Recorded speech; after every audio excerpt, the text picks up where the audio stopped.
All right, hello and welcome. David here, live streaming on Sunday the 20th of August. We're watching the second game of the Nijat Abasov Magnus Carlsen matchup for the World Cup, the FIDE World Cup. This time Abasov with the white pieces. Yesterday he played with the black pieces against Carlsen, and those of you who haven't seen that yet, spoiler alert, I will say what the outcome was. Magnus won that. And today Abasov gets a chance at redemption playing with the white pieces, and we're going to take a look at exactly what's going on in this game in a moment. But first, I would like to show you guys what happened at the beginning, because Abasov was a little bit late to the party, and there's this kind of weird thing that Magnus Carlsen did, which I found very hilarious. So we're going to take a look at that clip real quick, and then we're going to update you with what's happening right now. So let's take a look at the live stream. This is from Chess24. I'm going to pull it up and we're going to take a look. And then we're going to jump into the game. So here, this is kind of funny. Magnus Carlsen waiting for his opponents. He puts his hand out. Let me just replay that. This is pretty hilarious. And it seems like he was offering a pretend handshake to his opponent who wasn't there yet. Which I thought is definitely quite telling about his state of mind right now. He's got a good sense of humor about this game. I think he's ready to have some fun, enjoy himself. I don't think this was like mean-spirited, but maybe just pointing out the fact that his opponent is not on time. That said, it should be noticed Magnus has been late for matches many, many times. So I don't think he's trying to, be insulting at all. But I did think it was quite funny. So let's take a look at the game as it stands so far. I'll have some live footage of the two players in the top right-hand corner. And let me just change that view so that we can get a better picture. And then, we'll update y'all in terms of what is going on in the game. Okay, I think we can get some footage, some more current footage. Let's see. Let's back up a little bit. Okay, this is Magnus and Abasov. Okay, so let's take a look at the board. And starting out, we have a London from Abasov, which is, I think it's quite interesting choice. This is really well worn in terms of openings. And here, Magnus puts the bishop on f5, making sure that it's not trapped in before playing e6. Obviously, if you play e6 before you develop the bishop, that kind of limits the movements of the light squared bishop in these types of setups. So putting the bishop on f5 is definitely a way forward. For white can actually immediately attack this bishop and try and get the bishops off the board, or just trade the knight for the light square bishop. But instead, Abasov just develops his knight to d2, and we have knight to d7. Then we have this pawn push, which is also quite typical in this kind of setup. White wants to get the queen to b3 and maybe put pressure on the b7 square and open things up. Also allows opportunity for the light square bishop to develop by taking, which I think also makes a lot of sense. And that's exactly what we see in this game. We have bishop to d6 and then knight to e5. Knight to e4, and this is the position as it stands. So we've gotten through the opening, and this is completely up to date. I'm going to be following this game basically for the rest of the day. So stick around if you're just joining. There is still plenty of time, lots of chess to be played, and should be a really interesting matchup. And a bit of context, Abasov here has to win in order to go to a tiebreak. Carlsen won the first game. If Abasov draws here, that's no good. He needs to win. And of course, Carlsen just needs to draw to go through to the finals. So those are definitely going to be some factors in this game. It's going to determine who takes the risks and who doesn't. Specifically, Abasov is going to be the one taking the risks. So I think that really is about everything that you need to know about this game. I'm going to quickly take a look one more time at the footage, make sure that we're all live. There we go. Okay, we have the two players in the top right-hand corner. Let's pull that up. There we go. All right, so one other thing I should mention in terms of commentary today, that of course, my commentary is not going to be at the same level of players who are like title players, specifically Grand Masters and International Masters. I'm not a title player, although I have beaten my fair share of title players. But as such, I'm going to be relying a little bit more on the engine to be able to help figure out some of the positions a little bit better. So, you know, if that irritates you, there are plenty of other options in terms of people who are doing commentary, but I'm just doing this for fun. I love watching the chess. I love keeping an eye on the games, and I also love interacting with all of you guys. So if you're enjoying the stream, stick around. But if you do want something a little bit more legit in terms of commentary, yeah, there are plenty of options in terms of people who are live streaming. Go and check them out, and I'll leave that to you. All right, so let's take a look at the game. I do have this up on the analysis board. We have knight to e4 as the last move.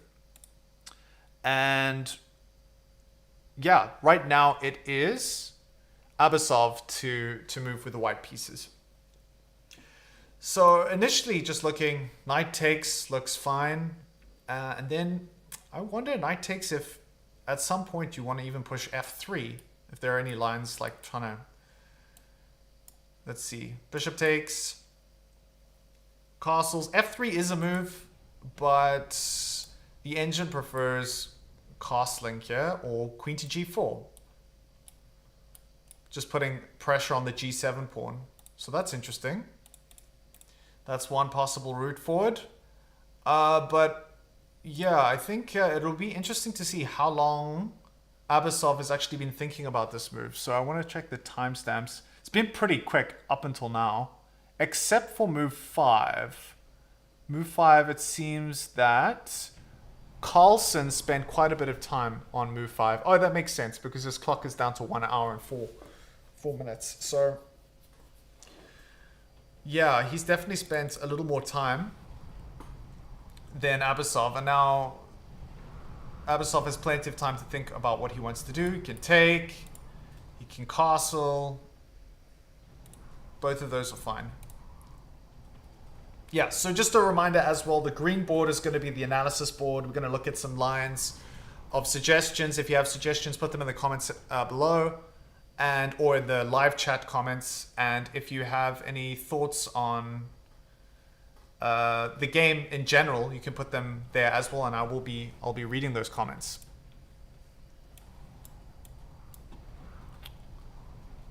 All right, we've got 12 folks watching. That's great. Well done to me. Woo! Okay. So now we're waiting. We're waiting for Abasov to figure out what he wants to do. There's quite a few options, really. Knight takes just seems to be the most obvious one.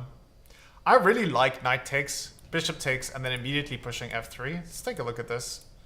It's not the top suggestion, but it just feels like here Abasov's getting some serious control in the center, and he's got tempo on the bishop.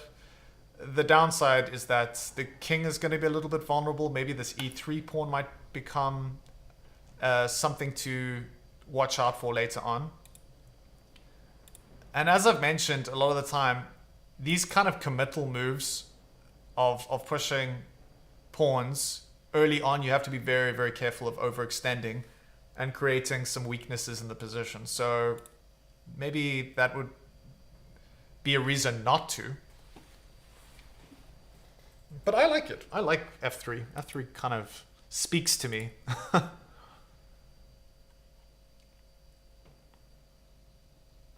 I think I put subscriber mode on in terms of the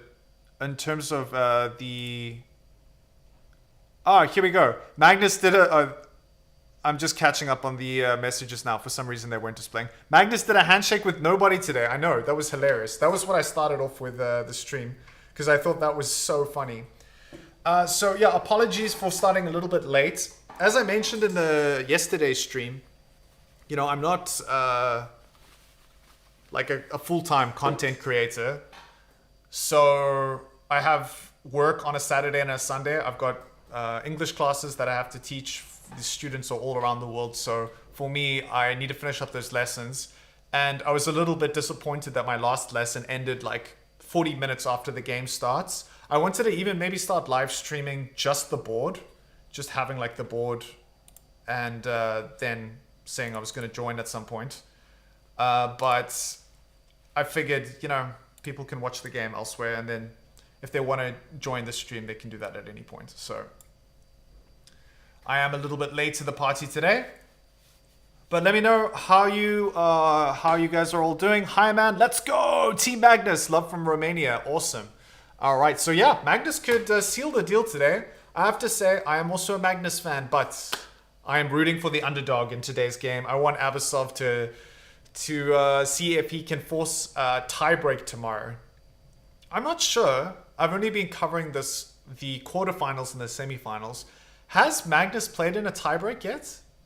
Oh, I think he has. Maybe somebody mentioned that to me much earlier on in the World Cup. Because I remember there were at least 1 or 2 games that he had to win on demand. One of my friends was telling me. So I'm not sure which round that was. But apart from that, I'm not sure how many other tiebreaks that he's played in the World Cup.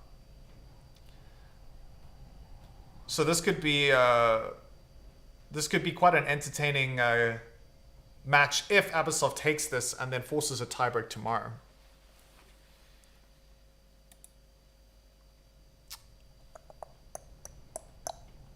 How's Fabiano doing?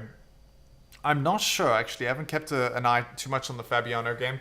So today's stream, just a reminder, if you're new to the stream, I'm not covering any other games. I'm just looking at the Carlsen and the Abasov game. So if you want to keep an eye on those games, there are other streams that will cover all of them. But I'm just sticking to one board just to make it a little more focused and probably a little easier for myself, because multitasking is not my strong suit. Yeah. Against the German dude. Hi from France. Great to have you. France. I wonder what the weather is in France right now. Let me see. I want to see what the weather right now is in Paris. If it's comparable. There's like this point where the weather in the northern hemisphere and the weather in the southern hemisphere, they start to like overlap. Wow, it's so hot. Oh my gosh. 30 degrees and lows of 18. Wow. That's mad. That's pretty warm. I'm actually surprised at how warm it is right now. I mean, it's August. I guess it's still coming out of summer. Maybe.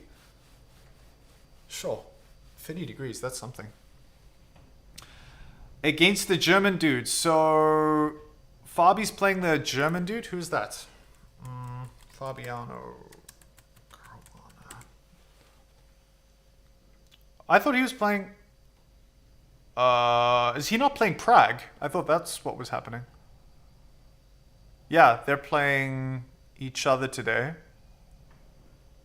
So today must be the second game. I believe it was yesterday a draw between Prague and Caruana. Let me know in the comments. Welcome if you're just joining. This is the position. Right now we're waiting on Nijat Abasov to make a move. He's playing with the white pieces. Has to win today.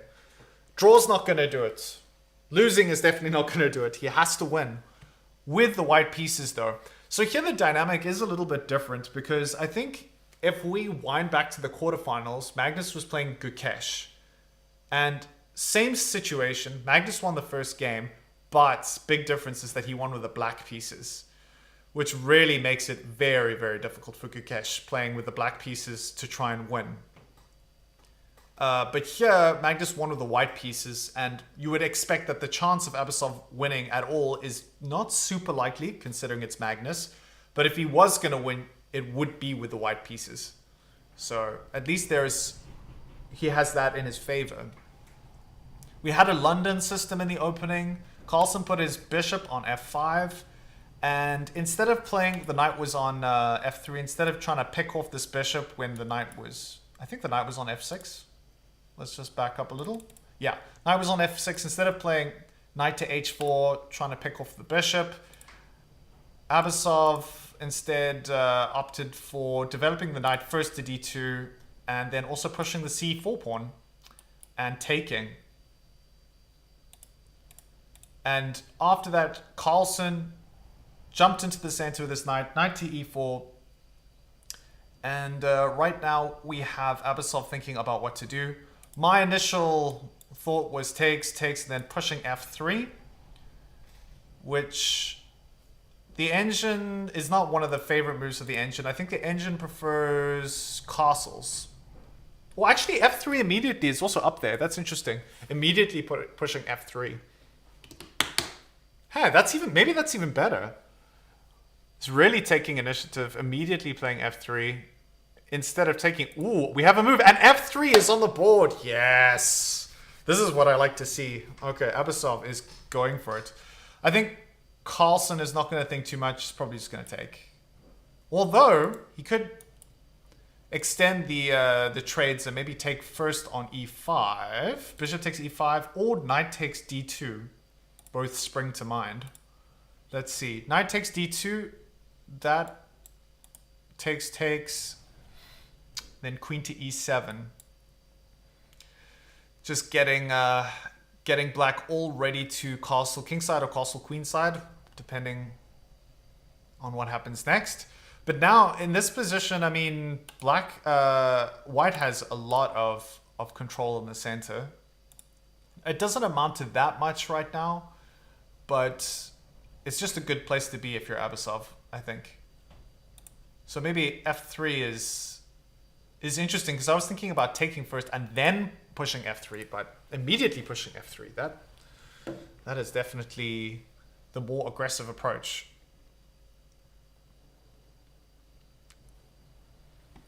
Oh, Vincent Keimer, if I'm not wrong. I forgot about today's match. Stefan1012 says, what's up? What's up to you? Great to have you joining the stream. Let me know what your thoughts are on the match in the comments. I'll be a little bit more intentional about reading the comments this stream. I've been going back on streams and just like reading comments and taking a look and trying to be not like self-critical, but just trying to make it as like watchable as possible and fun for me and for the viewers. So if you have any suggestions, let me know. I'm definitely open to suggestions. This is only my like third stream on chess, at least. I've done other streams, but yeah, still learning how to do all of this. And I think yesterday's analysis was tricky. Once it got towards the end stages of that game, it became very, very difficult to calculate while the moves were coming in so quickly.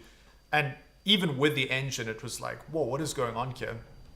So I'll try and keep my finger on the pulse a little bit more in this game, but definitely open to move suggestions and suggestions in general. Oh, no Claude today, that's right. Where's the cat? I think the cat is roaming around, probably trying to eat all of the mice in the neighborhood.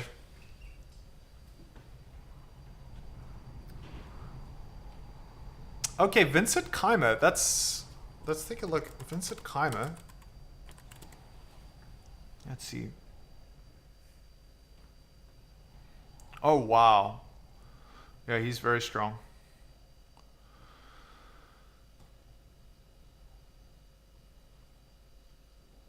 Yeah, it's one of the names that I know. There's so many. This is like one of the things about the chess world right now. There are so many young up-and-comers that are just emerging out of the woodwork that were, you know, becoming grandmasters like 3 or 4 years ago, and now they're really entering into the top tier of elite chess.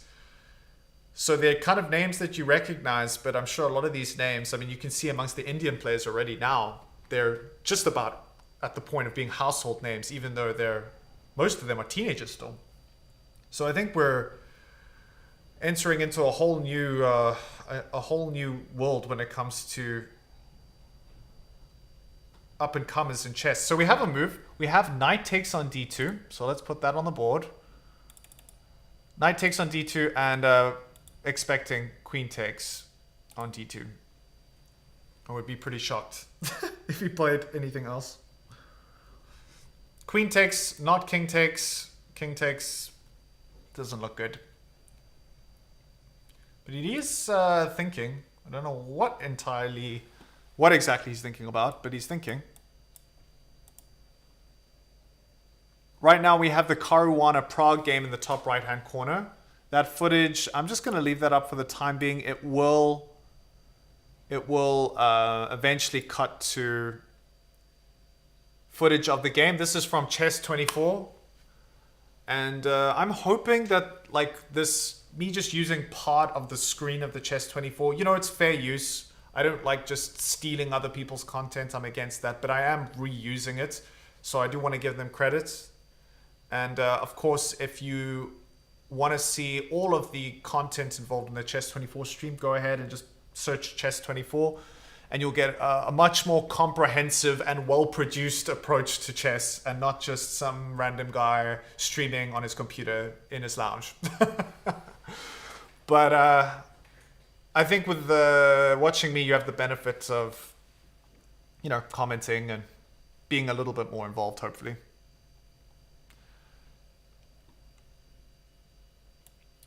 Okay, so we have takes. Queen takes on d2, which is what we expected. Let's put that on the board. Queen takes on d2. And now there are a number of options for black to proceed. And Carlsen probably needs to spend quite a bit of time here thinking about what move he will play. But it's not like blunder territory. If you have like 5 or 6 moves and all of them are good, the likelihood of blundering is very low. It comes down to when you have like 1 or 2 options, and if you don't play those moves, then you're in a lot of trouble. That's where I think you start exposing yourself to a lot of risk. But at this stage, when you know these players are so well prepared in the opening, very unlikely that either of them are going to misstep. So we have knight takes e5 would be a completely fine move, and then followed up by d takes. And this position is completely equal.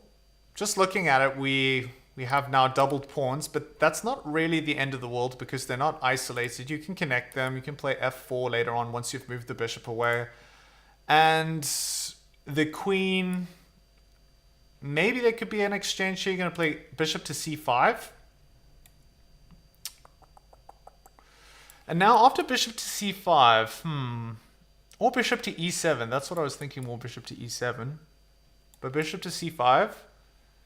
And I think this immediately shows one of the problems of playing f3. I mean, I said earlier f3 is so nice, but, you know, there's going to be pressure on this loose e3 square now. And right now it's fine. There's nothing wrong with the e3 square, you know, with the queen and the bishop supporting e3. But if you had just left this pawn on f2 and you hadn't have played f3 to kick away the knights, this square would be a little bit more stable. But it feels like at some point you're going to have to push this f pawn if you end up doubling the pawns on the e file. So it's not that big of a deal, and the engine seems to think that white still has a little bit of an edge here. So waiting for Carlsen to decide what to do. But if he does take and play something like this, you can exchange queens. I would seriously doubt that it would be in Abasov's interest to exchange queens into a completely unremarkable queenless middle game. I think it would be in his best interest to play something else. The engine actually likes e4, which I think is an interesting move. Takes, bishop takes, king takes. Wow, okay, king takes. And now rook to d8 check. This is a little bit more interesting. I think if you're going to exchange kings, maybe it's better to play... exchange kings. Exchange queens, it's better to play e4 instead of being the one who's initiating the trade. Allow black to initiate the trade and play e4 first. Engine prefers that. Or h4 is another possibility, but... Castle's queenside is also a move. And then after takes... Wow, king takes both ways. This is really weird. I would really prefer to take with the rook on d2 and then try and bring the h rook to d1. So... But the engine actually thinks that it's better to take with the king. And taking with the king isn't that shocking of a move, considering the queen's off the board. Bringing the king out into the open is usually like ill-advised, but once the queens are off the board and the king isn't as vulnerable, even though here, I mean, it doesn't seem like it's that safe, especially with the bishop guarding this diagonal and the dark squared bishop threatening to play b4. So queenside castles with check, and then king to e2. So the engine just thinks that once the king gets to e2 square and starts shuffling across back to the king side, it's actually perfectly fine. But this position again is equal, and Abasov is not looking for equal. He wants something a little bit more, I don't know, allowing him to have a little bit more of an edge so that he can find something to fight for the white pieces. But again, all of this happens if Carlsen decides to take. If he takes over here, you would expect Abasov to take with the d pawn, and then we go into the line that we just looked at. Casting queenside, or exchanging queens. But first, white wants to play e4. Either way, I think at some point e4 is going to become, even if Carlsen doesn't take it, e4 is going to be a pretty important move. Really trying to close down this bishop, this light square bishop, making it look a little silly, and removing squares. You know, if it's chilling on these squares, it's not really as active, not as useful of a piece. Hello and welcome. If you're just joining us, great to have you. David here from Bronze Serpent Chess. We are keeping an eye on the Carlsen-Abasov game. And so far, we can back up and just do a little bit of a summary. We have the London. Carlsen opts for putting his bishop on f5. And here, Abasov actually could have immediately played knight to h4, trying to pick off the light square bishop. But instead, instead he first plays knight to d2, and then immediately plays c4, trying to open up lines with the light square bishop, and then also eventually allowing queen to b3, maybe targeting the b7 square. We have an exchange. The bishop comes out to d6. This is a very common and expected move in this line of the London. And then we have not an exchange of bishops, but Abasov plays knight to e5, and then Carlsen plays knight to e4. And then here, this is the move that Abasov spent quite a lot of time on looking on f3. Initially, I was thinking maybe knight takes, bishop takes, and then f3 was another option. But immediately Abasov plays f3. We have an exchange of knights, and now Carlsen is thinking about what to do next with the black pieces. Again, Carlsen going down on the clock, spending quite a bit of time. I mean, it is only move 10. Bearing in mind, he has 30 moves to play. That is quite a bit of chess still to be played. And I think this is kind of a trend in a lot of Carlsen's games, that he's been spending more time than his opponent leading up to move 40. All right, let's back up to knight takes. Okay, so knight takes, queen takes, and now Carlsen to play with the black pieces. Queenside castle, question mark. Yes, queenside castle was definitely on the cards for white. It was kind of strange. If we look at the one variation that leads to queenside castles, exchange kings, yeah. That's when you know definitely misspoke. Okay, so this was the line with queenside castles, takes. Oh wait, no, sorry. Knight takes. Taking with the pawn on e5. The bishop can either go to c5 or to e7. So let's put the bishop on c5 and then queenside castles. Or c4. Or exchanging the queens. There's a couple of things you could do here. But if you wanted to, queenside castles is fine. Takes. And now, very counterintuitively, taking with the king is preferred. Which is weird. And then also queenside castles into check, which always feels good if you can get that right. But now the engine seems to think that once the king starts shuffling back towards the king side, everything's fine. King is perfectly safe with the queens off the board. There aren't any real defensive concerns for white. But this position, I don't know, it's just a little bit like flat. And Abasov can't afford flat. He needs like something to be... He needs to try and find some real attacking targets. And getting the queens off the board maybe is not the way to go. But now we have a move from Carlsen. Carlsen pushes f6. Wow. Okay, so we have f3 played. And now we have f6 played. And usually these are moves that like you really want to avoid. When you're a beginner, they often will say, oh, you should never play f3. f3 is like, you're going to be in a lot of trouble if you play f3 or if you play f6. Because you allow all these sort of tactics by opening up the diagonals. But in a position like this, you know, there's no real threats tactically along these diagonals. And they really serve... Okay, we have an exchange of knights now, but they really serve to allow both player to try and control the center squares. So this is interesting. We've had quite a symmetrical setup here.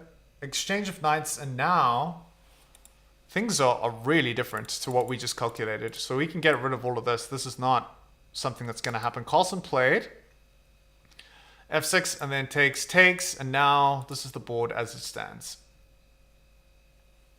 Fascinating. All right. I thought engines were weird until I saw ChatGPT undeveloped pieces to gain an advantage. Such an amazing era for upcoming talents to take advantage of all these tools. For sure. Silver Sleazy. ChatGPT is advanced enough to play king sacrifices. No, only Vidit is advanced enough to play king sacrifices. He's the guy. Wow. So now Abasov to play.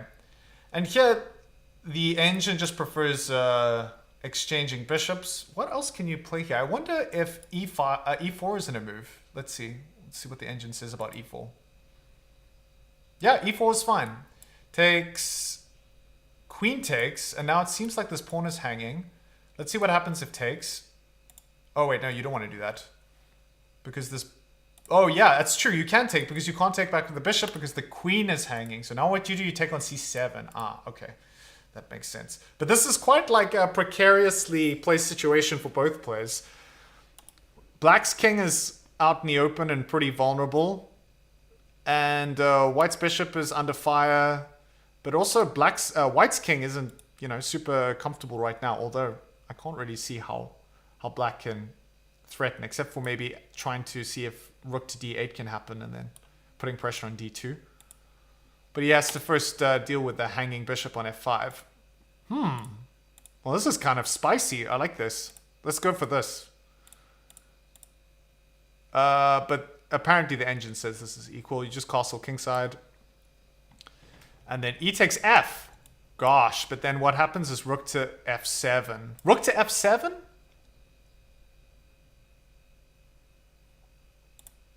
Okay, e takes, and now rook to f7.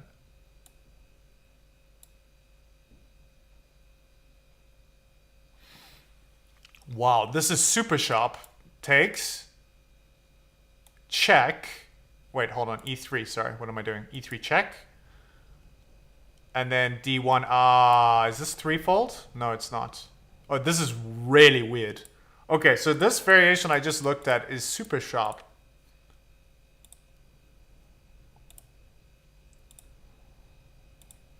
Okay, so this is the board as it stands. So maybe e4 opens up a little bit of a can of worms then. And I think this is a good spot for Abasov to really spend some time thinking. e4 takes, queen takes, but now there's a whole kind of like puzzle that needs to be solved. I mean, it's crazy. I went like 5 or 6 moves down that it started getting complicated. And that's with using the engine. So you can imagine what these guys are struggling to figure out who's ahead and who's behind without an engine is really tricky, especially with the kings uncastled. It might be a little bit like sort of a unhuman way of playing. If I'm playing this position, I prefer to see if I can maybe just trade off bishops and castle, get my king safe, and then see if I can push e4 a little bit later. Yeah. Chat GPT is advanced enough to play 10 red brilliant moves in a row. Yeah, maybe. I saw one thing with Chat GPT where Hikaru played Chat GPT, and it was quite interesting. I mean, it was very strong, but Hikaru managed to win that game, I think there was some point where like Chat GPT got overwhelmed by the moves or something, and then he had to set up the position again. But yeah, AI, hey? AI is coming. Or maybe it's already come. All right, we've got 80 concurrent viewers. Welcome, welcome, welcome. Guys, I've got 9 likes. Yesterday, I managed to get to 50 likes. So if you are just joining us, please do consider giving the likes, the thumbs up, doing all of that irritating stuff. I know it's very annoying hearing people on YouTube ask for that, but it does genuinely help the stream.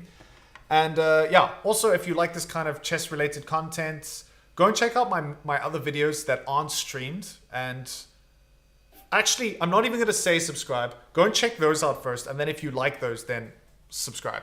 Because they're very different to this stream. So I would prefer for people to subscribe for the right reason if they actually like the content and they don't find it horrendously boring.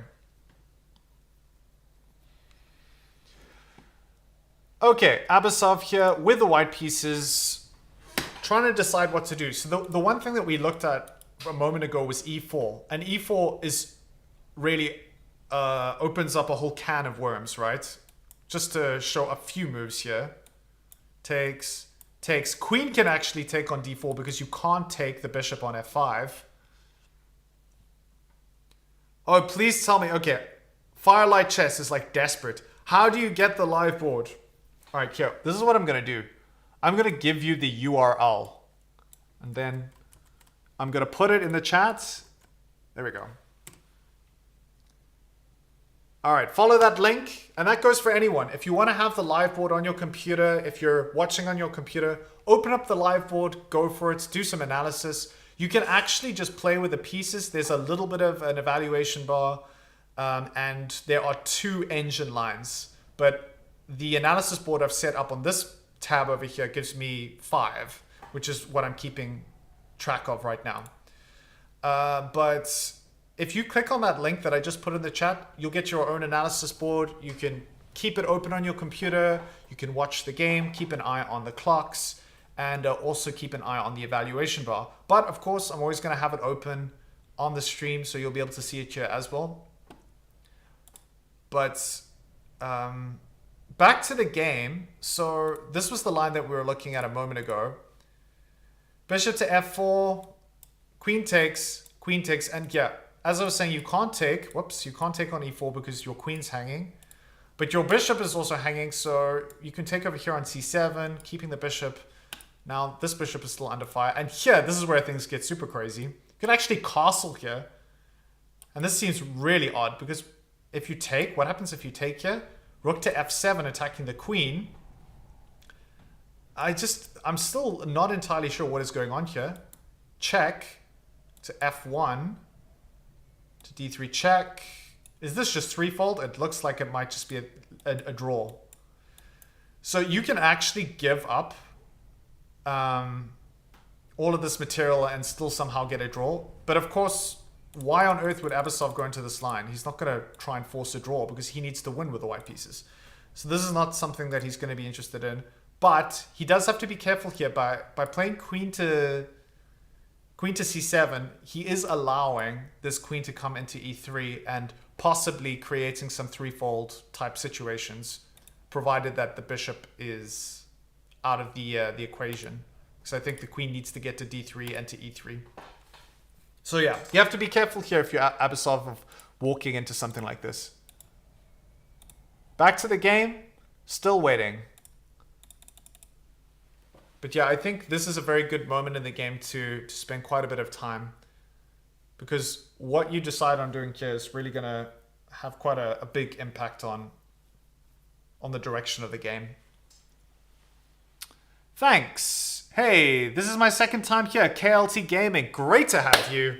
Thanks for joining the stream. Hope you're all having an absolutely wonderful day wherever you are in the world. And you're enjoying your Sunday, eating some good food, enjoying some great chess, just generally having a great time. Wow, we see it, guys. We see e4. Oh my goodness. Okay, so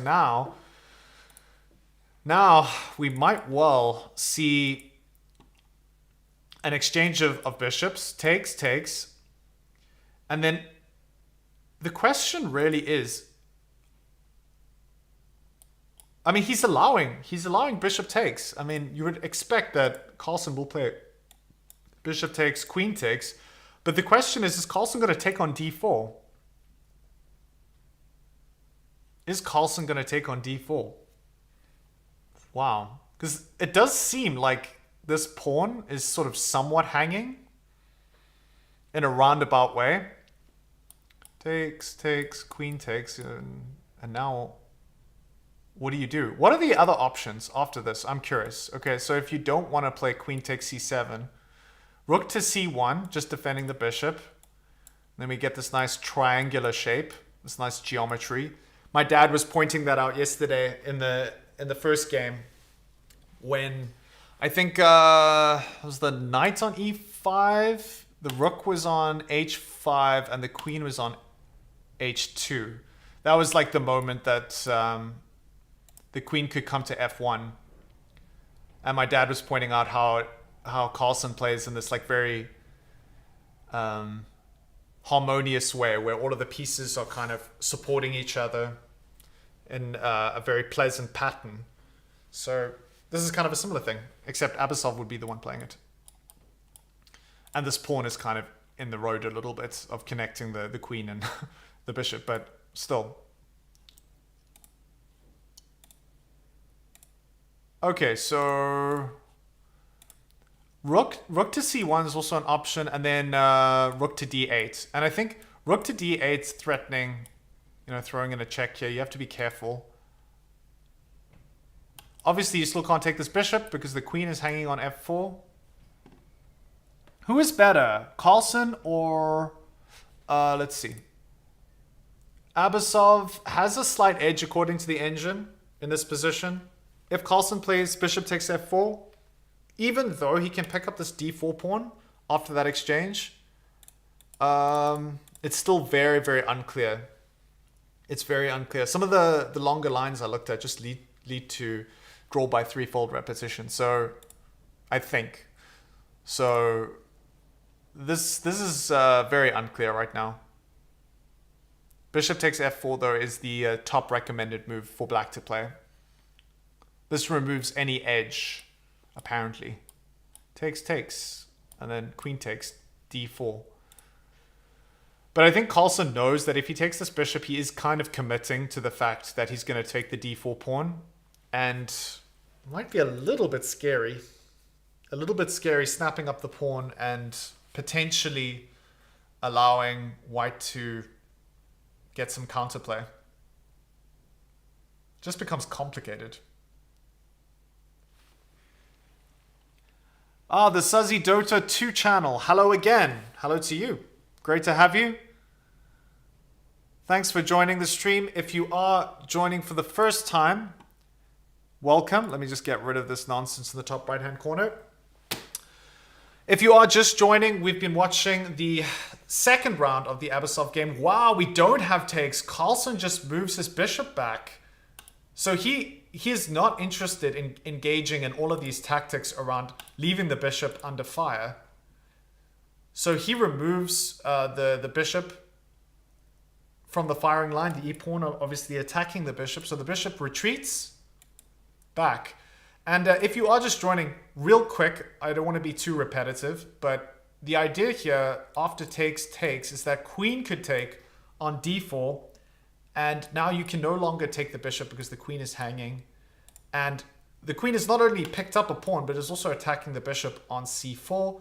You can also regain material back by picking up the pawn on c7, but now there are a lot of risks. Specifically, the queen is sort of infiltrated and can play check on e3, highlighting the fact that white is yet to castle. So it gets a little bit messy for both players, really, and I think Carlsen thought it was best just to avoid any of those complications. Move the bishop back, and immediately we have another move by Abasov. We have rook to d1. Now this is worth spending a little bit of time on. Okay, so here, now I suppose takes. Carlsen is still threatening to take this pawn on d4. I suppose you can still take back and recover the pawn on c7, but it's really in white's interest to keep material on the board, keep things, keep as much control over the center as possible, and that a big part of that is making sure that he holds onto the d4 pawn.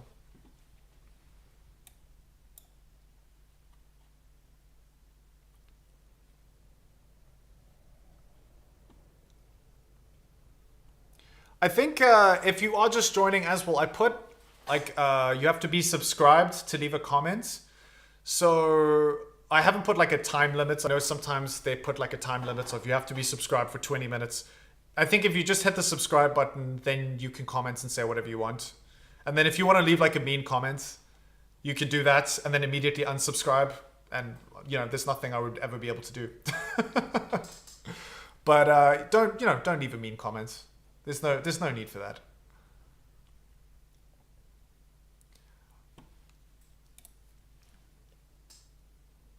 All right, so Carlsen to move here. He's retreated his bishop, and then Abasov has played rook to d1, trying to overprotect the d4 pawn.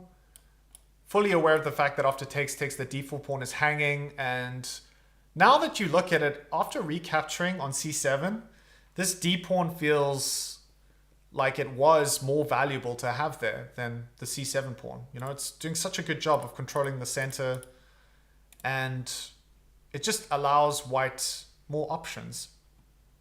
So it's definitely in white's favor to keep the d4 pawn on the board. Subscribe to say mean comment. Yes. Nice. Aaron Falcon says mean comment. That's good. That should be the rule. It's like if you subscribe, then you have to stay subscribed for like at least a day. But then you can leave as many mean comments as you like. That should be the deal. Great comments. Second time here, we'll keep the sub and give a like though. Thank you. All right, we have another mean comment. You guys are hilarious. What is P e6? Oh, pawn to e6. I was like, what is P? Ah, okay. Let's take a look at that. That's actually kind of an interesting move. So we're going to get rid of all of this. This whole line, we don't have to look at again. What was the deal? We had e4. Bishop retreated, then we had rook to d1. Okay, so that's the position as it stands now. Immediately pushing e5 though. Oh wait, hold on. It's not. Oh, e5, it's black to play. Excuse me. e5. So if black plays e5, d takes. But no, you can't play that because you're giving up the pawn. After takes, you can't take back because the queen is hanging. So yeah, it looks a little bit like this pawn is better defended than it is because yeah, the bishop and the pawn are defending it twice, you're attacking it twice, but actually one of these is not doing its job because after you take with the d pawn, you're exposing issues along the d file. So really what black needs to do, maybe d5 is a move for later, but probably better to castle queenside maybe, and then think about this. After you castle queenside, then you can play e5, takes, yada, yada, yada. And now the queen is no longer hanging on d7. So that might be a better way forward. What does the engine suggest here after a rook to d1? b5. Whoa, b5. There's a move for you. b5, bishop to e2. And yeah, quite a strong move, b5. I think b5 looks uncomfortable because then you really seems like maybe you're forfeiting the right to castle. Maybe it's still okay to castle queenside, but I don't know.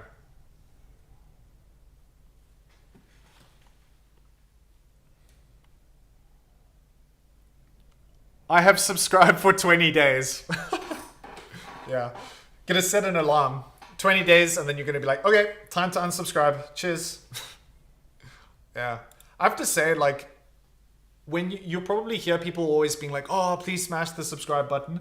But honestly, once creators get to 1,000 subscribers, they don't really care.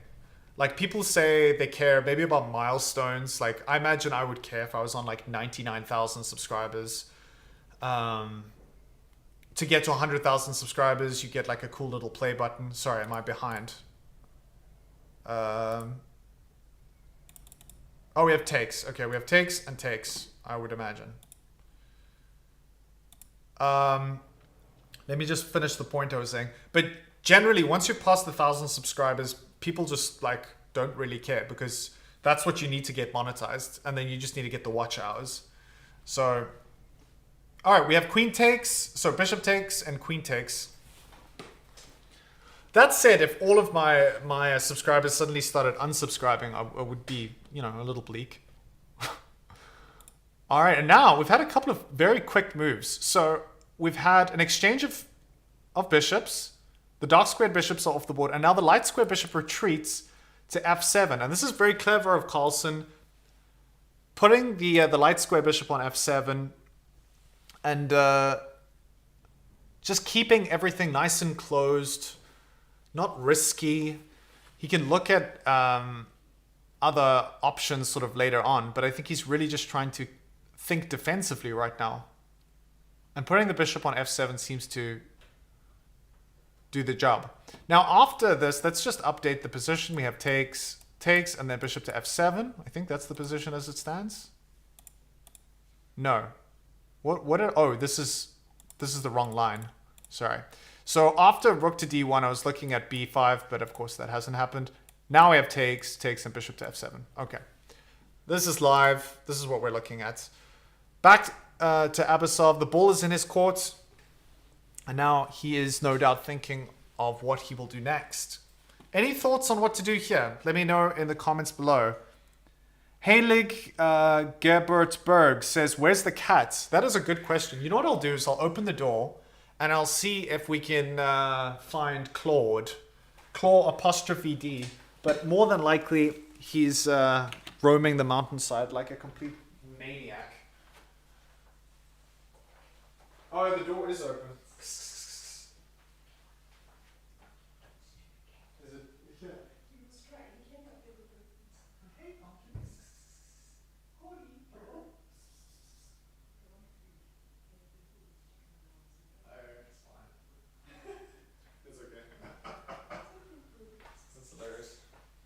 I'll leave the door open though. Oh, okay, I just missed them. I must have just missed them. Yeah, so the cats apparently were roaming around. I just didn't see them. So I've left the door slightly open so if they want to come in, you know, they can come in. But I think I harassed them a little bit yesterday and they weren't loving that. So, okay, I think we're back up and running here. Did I miss anything? Let's see. Nope. Bishop to f7 is the last move. And now what do we do? What do we do? Okay, so I think we should try and see if we can do a little bit of a vote. So there's a couple of options here. I'll give you some suggestions and you can let me know what your thoughts are. But first, let's take a look at some comments. Is e5 possible for white in this position? e5. Let's take a look at e5. Immediately pushing e5. And now queen to e7. Just moving back. e5 looks playable. Yeah, I mean, I don't see any problems. You don't want to take. I mean, presumably takes is not great. Queen takes on e5. You don't even need to take with a pawn. Queen takes on e5. And now this queen is pretty strong in the center. I thought maybe taking with a pawn, putting pressure over here. But Engine doesn't seem to think that it's that big of a deal. So, yeah, e5 is playable. e5, just trying to,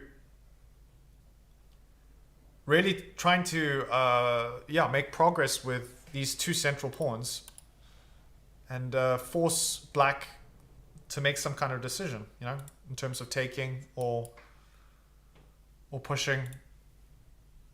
So that's an option. Oh, do we have another move? Yes, we do. All right, we have queen to king to f2. So I wonder what the nuances here or the differences are between just like castling, which is best, and king to f2. I think maybe the king's going to come to f2 at some point. That's probably what Abasov is thinking. It's like the king's going to come to f2. I might as well play king to f2 immediately. Example, castles. Does this king feel safer on g2 or on f2 here? I actually don't entirely understand this. King to f2, what's the point? Instead of castling. The only time maybe you would want to play king to f2. Okay, so if you play king to f2, I imagine the idea would be because you actually like having the rooks connected and you like having the rook on the h file. And you want to push the h pawn. That would be one explanation. You want to push the h pawn and see if you can use it to break things open. Well, not that it can do that right now, but you want to push the h pawn at least. Okay, what's the story behind the channel name and what's your real name? Okay, I will answer that in a sec. How do you even start to think about moves like king to f2? Grandmaster things, I guess. Yeah, so the channel name, I used a name from the name of my chess.com username is Bronze Serpent. So if you want to find me and you want to play me on chess.com, go and just type in Bronze Serpent. I don't even think there's an underscore. You can just type in Bronze Serpent and then I will be your friend and I will play you. So then I just reused that name for my YouTube channel, which was doing really terribly up until about a month and a half ago. Then randomly one or two of my videos started getting watched. And then the one kind of went viral. I guess as viral as anything that I've made on YouTube before. So that was quite nice. And then once I realized that this World Cup thing was actually a lot of fun to watch, I thought I'd live stream it. And just to reiterate the disclaimer that I put at the beginning of this video, I'm not a title player, although I have won a few games, my fair share against title players. I'm not a title player. And as such, I think take all of my commentary and my thoughts on the game with a little bit of a pinch of salt. I'm here just to have fun, to have a good time. And if you watch me long enough, you'll probably watch me say something stupid. But that's totally your right to go and find, Grandmaster commentary. I'm sure you'll find something great. But if you do just want to enjoy it, have a good time, stick around. Love to have you. So, let's see. King to f2. Yeah, I definitely think part of king to f2 might be explained because of the fact that Abasov still wants to have h4 available and push the h-pawn.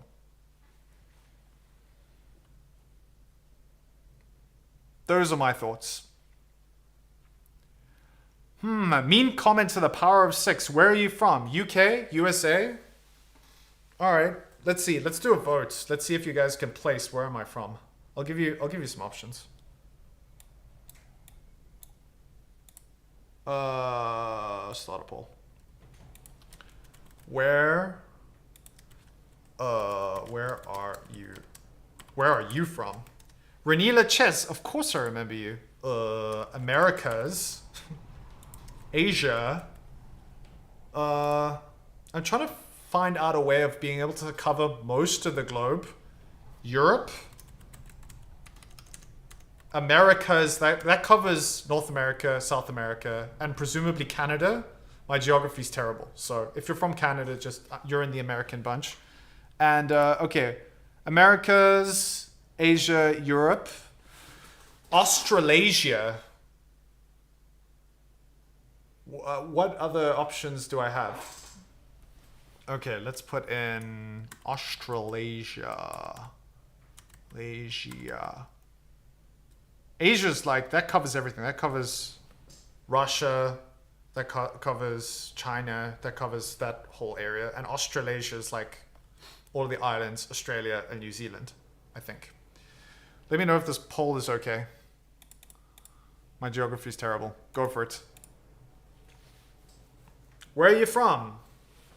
Americas, Asia, Europe, Australasia. All right. King to f2, he prepared for an endgame. Okay, so that's a thought. King to f2. You know what? King to f2. Oh, we have a move. Okay, sorry. I missed a couple of moves here. King to f2, we have queen to c6, and then the bishop retreats back to b3. Queen to c6 and now bishop to b3 is on the board. That's what we're looking at right now. Now the question is, what is Magnus's plan here and what is Abasov's plan here? Oh wait, hold on. Okay, let's just do this. And now this is the position as it stands right now. And here, I think Abasov still has this control of the center. He's doing perfectly fine. And he has a slight edge, and I think the best move in this position, if you're black, is just a castle. Castle, get your king tucked away to safety. And now you can see that this bishop is really on a great square. It's doing something very useful. I think this was probably always Carlsen's idea. But now he hasn't played that. He's actually played bishop. First he hasn't castled. He's played bishop to b6. What's the idea behind bishop to b6? Is he trying to push this pawn and put pressure here? Keeping in mind, you can't take because Abasov has played king to f2. Now, it should be noted that even if Abasov didn't play king to f2, this tactic still would be in place because the king would be on g1. The only difference in this position is that now you could just shuffle the king to h1, and then the two rooks would still be connected. Queen to b6 is excellent according to the engine. So now, what's the deal here? Okay, someone earlier suggested, based on your geography skills, I feel forced to say you're from the US. That's so true. Man. Okay, we've got a lot of folks from Asia, from Europe, from Australasia.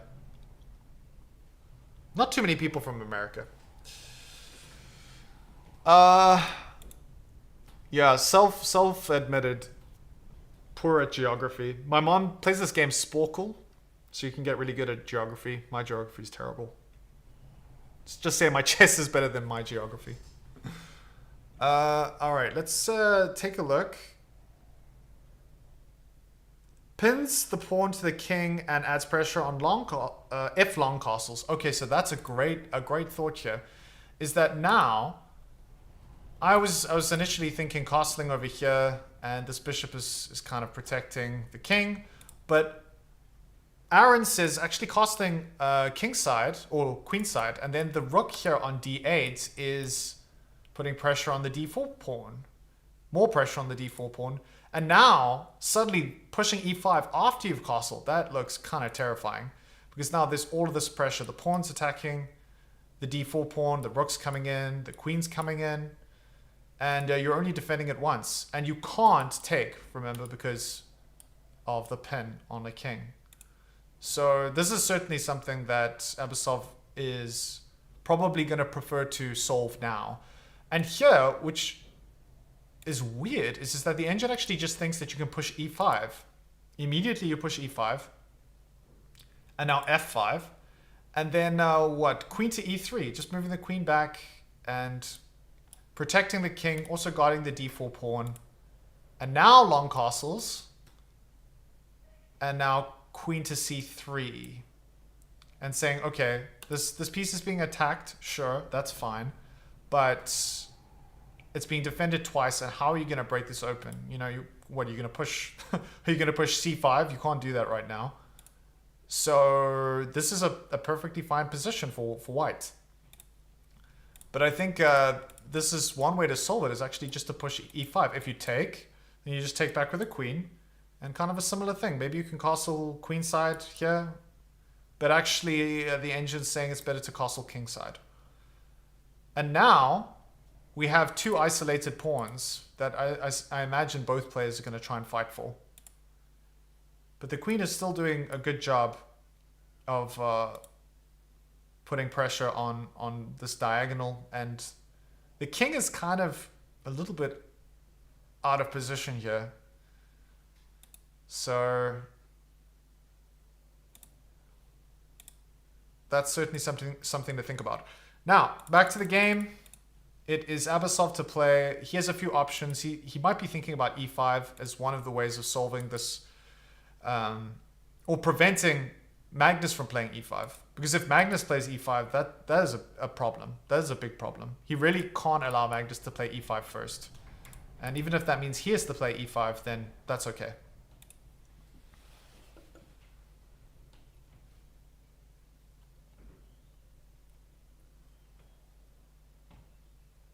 All right, welcome.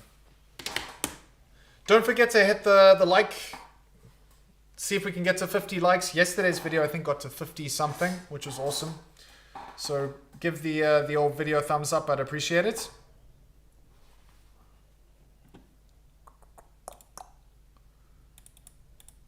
All right, what are the other options for defending against e5? Could also play...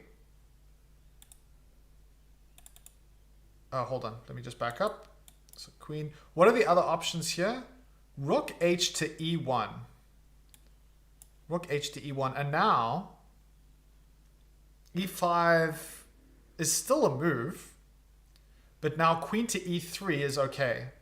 And now you can even just take. It's not a big deal. Maybe bishop takes b3.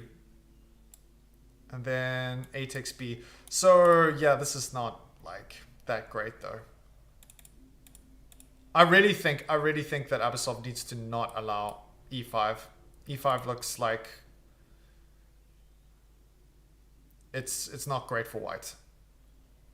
The engine seems to think it's fine, but I think just either choosing to have doubled pawns or to allowing this pressure to continue along this diagonal, it just doesn't seem great. So the only other option is pushing e5. So we'll see. I mean, you could like relieve the pin and move the king to like g3. But this seems crazy. I wonder if it's king to g3 a move? Let's see. How bad is king to g3? Not that bad, by the way. Not that bad. Could play king to g3. This is kind of what Magnus was doing in the last game. Just like bringing his king out. Just casually. But I think now, can you just... No, you can't. Because if the queen comes into you, you can just play e5. Now long castles. So, I mean, king to g3 is even a move. That's nuts. All right, queen to e3 is a suggestion by Silver Sleazy. Let's take a look. Queen to e3. Let's back up. Yeah, just moving the queen back to e3 and then allowing this. But remember, as soon as you allow this, I suppose you can take. You can take first on f7. So this is actually better. You can even push. No, but it takes is better. So yeah, queen to f3 is actually fine. That does do the job. Oh, what was I looking at? I must have been missing something here. I think all of the lines I looked at didn't include queen to e3 first. Oh, it was rook to e1 and then this. But I suppose you can take still then, but there might be a difference.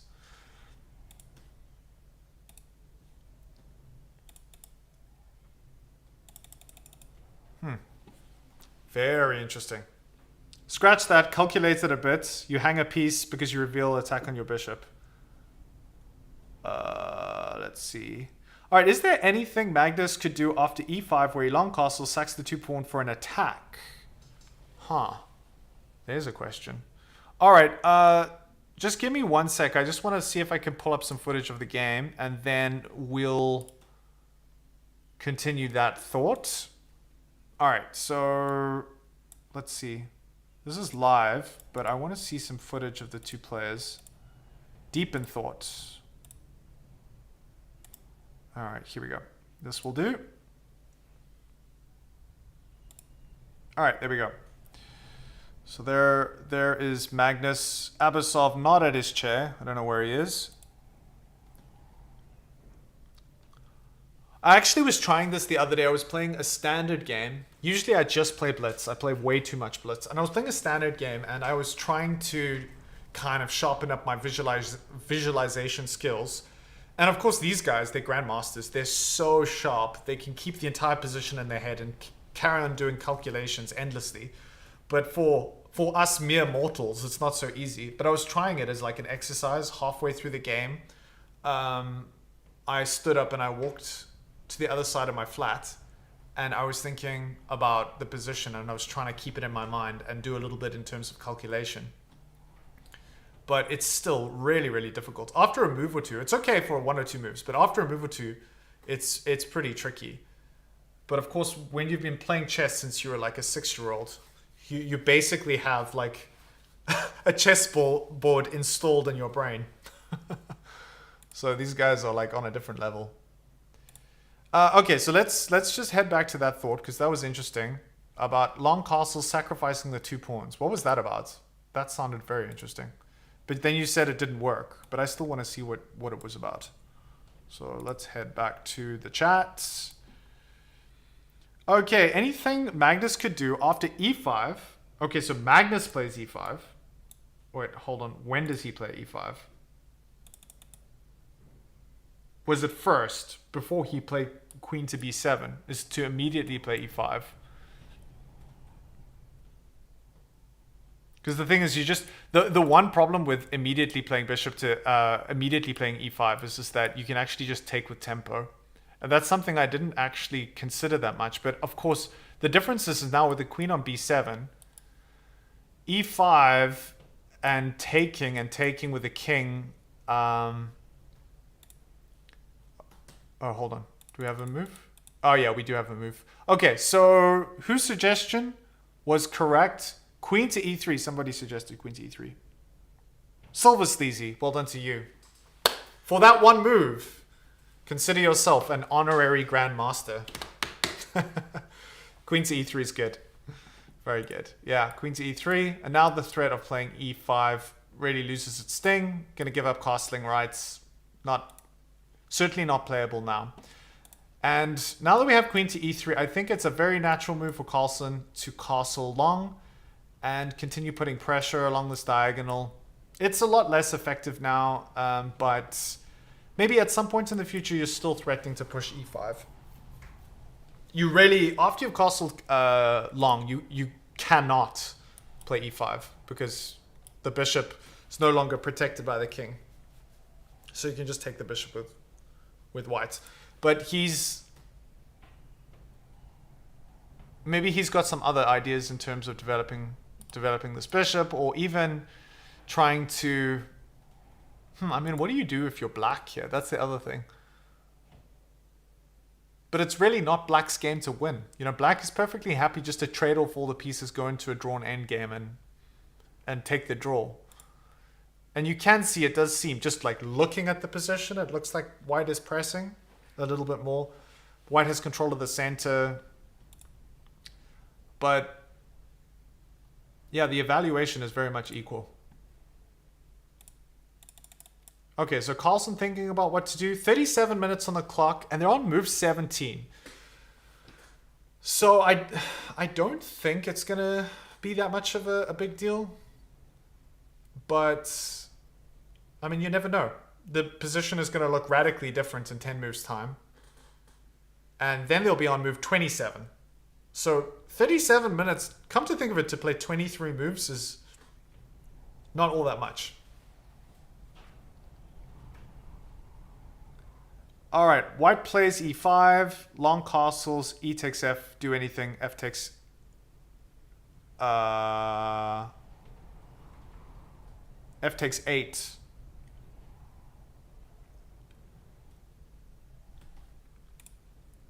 So with white to play... Oh, hold on. Sorry, I'm reading these comments like a second late. But yeah, I'm absolutely expecting queenside castles here. Ah, thank you, yeah. Okay. Guys, I'm going to take a short break. I will be back in like 5 minutes. So again, I'm going to run some footage of my cats playing. Oh wait, hold on. We have a move? Do we have a move? No. Okay, I'm going to leave the board up. I'm going to be back in like 5 or 10 minutes. Here's some amazing footage of my cats going crazy. I'll see you guys in 5.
1, 2. All right, I think I'm back.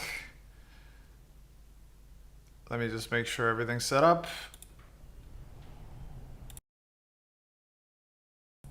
All right, there we go. We're back in business. Yes. If you can't hear me, then I'm in trouble, but I think I'm doing my thing. All right. Welcome back to the stream. We are continuing coverage. Let's see what I missed out. I got my cup of tea. Quick bathroom break. And I got a cookie as well, which I'm very excited about, guys. Chocolate chip cookie. By far, in my opinion, the best snack that you can have with a cup of tea or a hot drink of any kind is a chocolate chip cookie. I love them so much. Okay, so let's see. What did I miss? Quite a lot's happened. We're gonna rewind the clock and we're gonna take a look. We had, okay, yeah, we remembered a lot of this. The last thing I saw was queen to e2 and then castles. Okay, is that right? Okay, I expected castles, but I didn't see castles. And now rook to d2, rook to d7, rook to d1, and I'm at, okay, rook to d8. So we have both rooks doubled,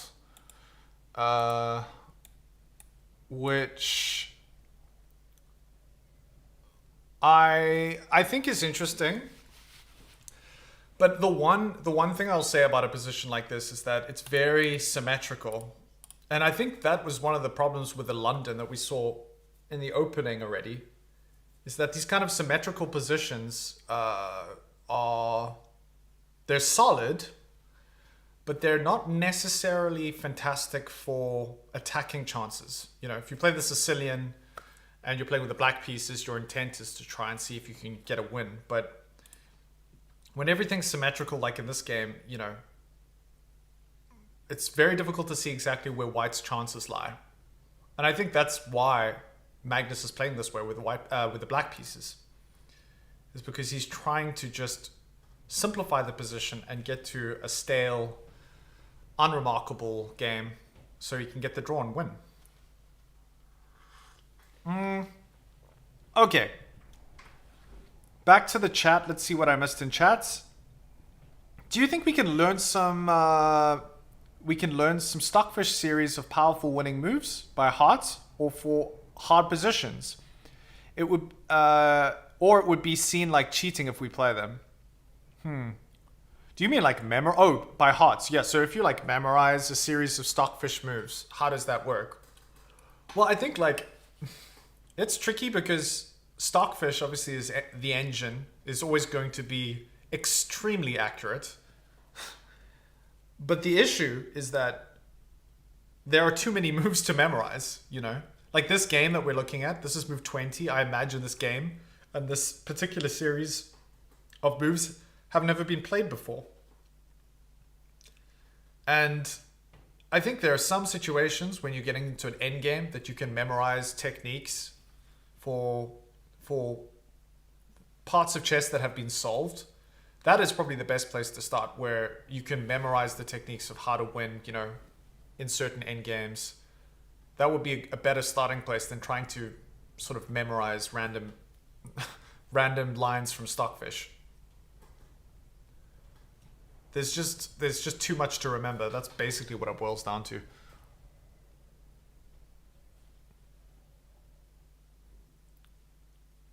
Yeah, deep prep. Aaron Falcon says, isn't that just deep prep like Caruana poison pawn knight off? Wonder. I am 100 ELO Grandmaster. Silver Sleazy. Yeah, that's what I feel like. All of the prestige of being a Grandmaster, but none of the ability.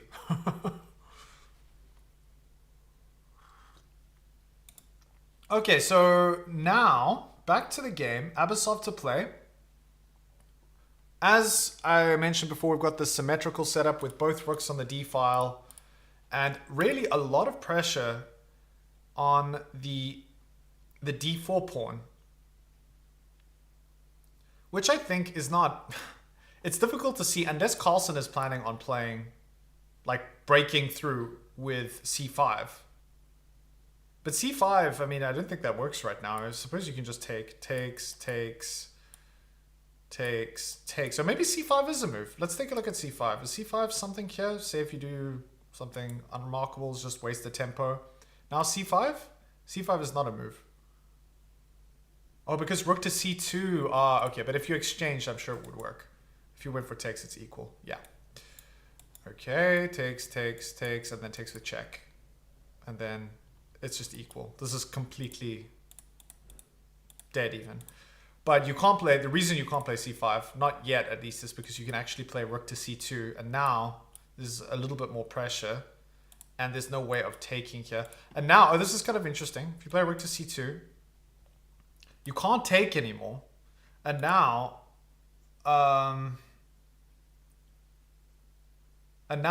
white is actually threatening. Oh, no.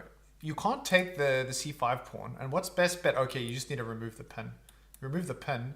And can you take here? No, this is very dodgy. D takes c5 is the best move. Giving up the rook, but of course you're attacking the queen. And you can't do this. You need to move the queen. Okay, so queen to b5. And then you continue. But this is definitely a lot better for white. So you can't play c5 yet if you're Carlsen. You probably want to prepare it and maybe try and push these pawns forward. But even then, I don't know. I don't know if you really ever want to push c5. Not with the board as it stands. Okay, so still waiting. Oh, we have a couple of moves. Gosh, I'm way behind. Sorry, guys. Let's I think this all just happened right now. Okay, so let's just set things up so that it's up to date. What? We had c5. We had c5. Why didn't he take the pawn? Oh my gosh. No ways. And now, oh, that is so irritating. c5. That is nuts. Okay, so we have, let's just back up. Rook. What did, okay. All right, so after rook to d8, we had bishop to c4. That was the move that I missed. Okay, then c5, and then we push the pawn to d5, and now takes. Okay, so this is the position. This is live, and now the engine seems to think that Carlsen is the one who has the edge with the black pieces. This pawn on d5 is maybe weak. I mean, how many times can you attack this thing? 1, 2, 3, 4. But because it's being defended, you know, you're defending it 1, 2. You can defend it 3 times, 4 times, and I don't think you're gonna lose this pawn. But maybe there's some other way that black can maybe start pushing these pawns, start getting some counterplay. But it's still more or less equal, but it seems to say, the engine seems to suggest that black has a little bit more of an edge here. So we'll probably find out exactly what that is as Magnus carries on playing.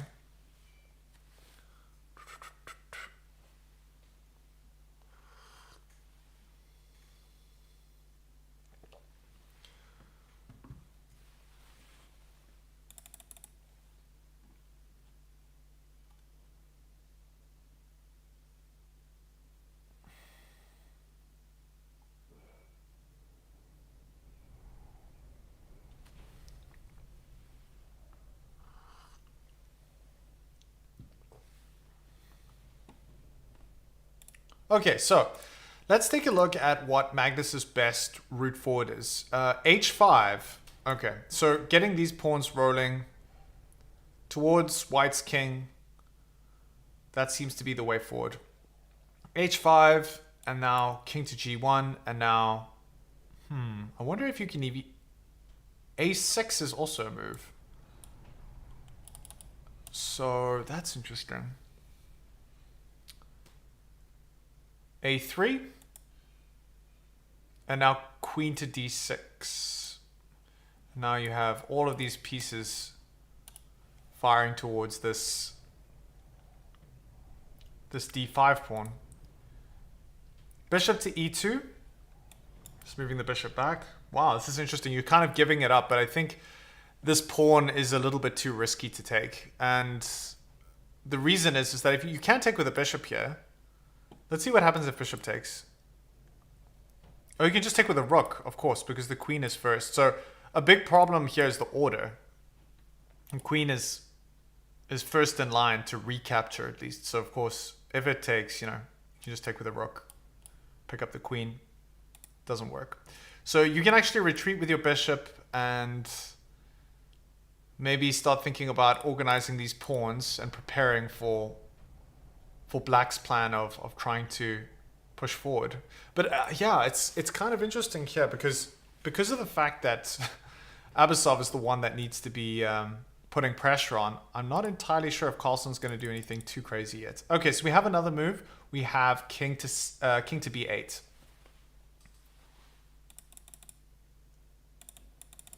Yeah, king to b8. And now Abasov to move, and they've got 17 moves to play, and they've got 36 minutes and 30 minutes between the two of them.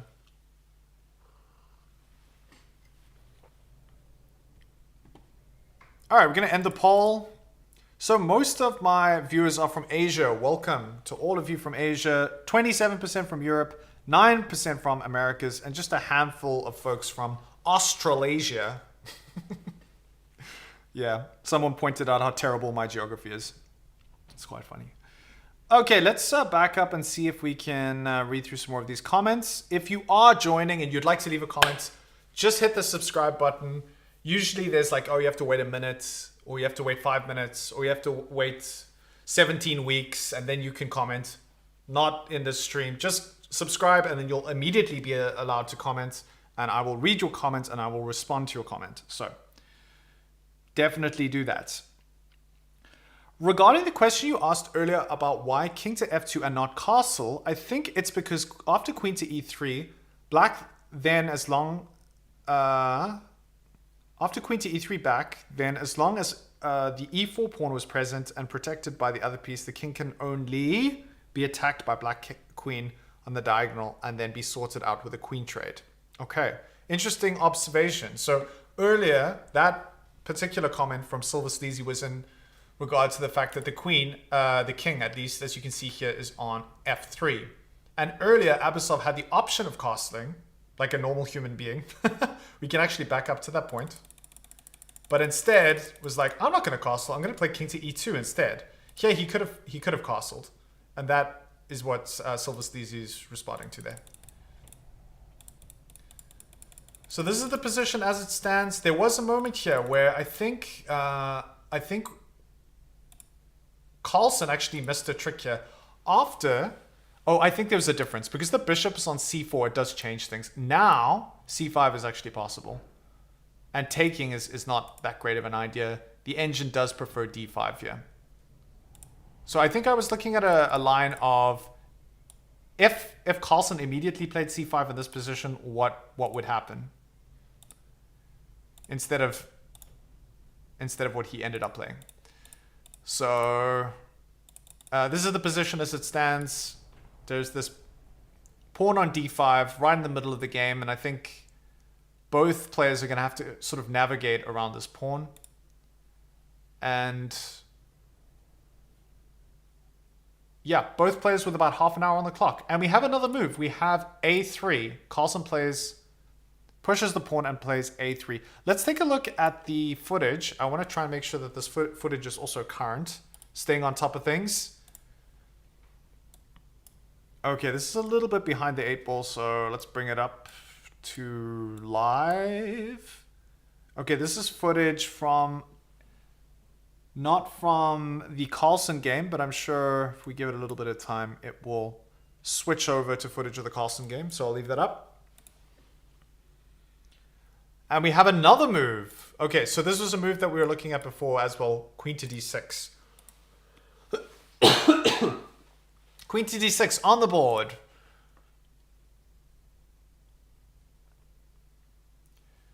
And according to the engine here, hold on, let's just back up.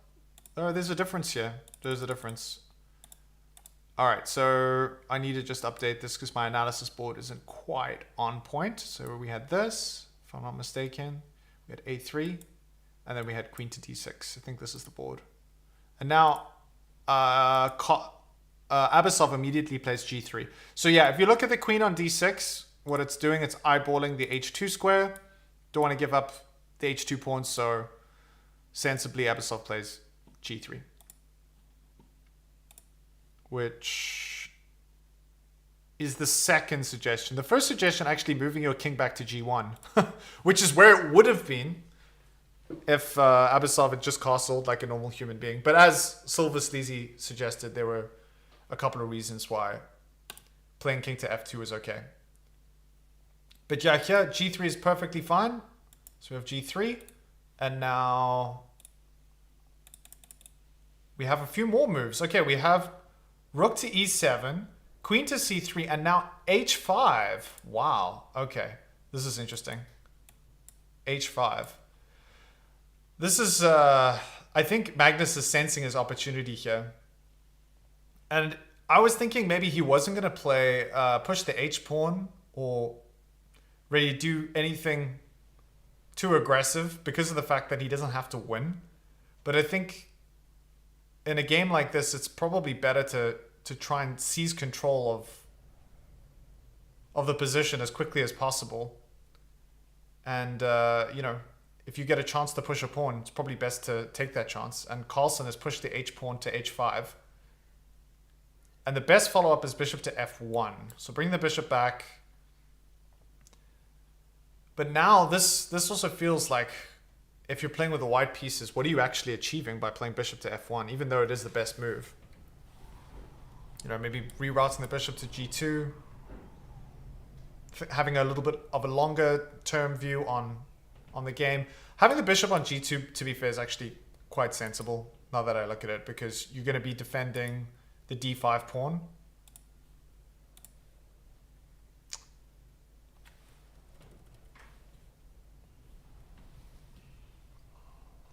All right, let's take a look at the comments. Magnus for the win! Legend Hernandez says, so when white lost the e4 pawn, black had the advantage because now the e3 queen can be attacked from elsewhere. The e3 queen. Oh, the queen was on e3 a moment ago, yes. Just a stoner chess player from a small town in the USA. Is that the song that you're referring to? A3. A3. Oh, I think I was missing that in the position before. So A3 is on the board now. Oh, wait, no. I did miss that too. Okay, so we've got B4 played. Let's put B4 on the board. Not bishop to F1. We have B4. Yeah, B4... B4 is probably the way to go for white, because white is desperate to try and get some counterplay. Even if the counterplay is a little bit dubious. You want to take here and try and get some control of one of the files. Even, okay, it says it's an inaccuracy, but, you know, have to play something. And this might be one way to go. Takes, check though, that's the problem. Move the king to g2 maybe. The one issue though is that I think it's okay now, but what happens if the queen is on c5 and then you manage to get the rook back to d7 and now you're attacking the square 4 times again? Just need to keep in mind that the queen is blockading this pawn and it's potentially possible that it moves 4. Pawn to b4 next. Okay. Well, that's on the board.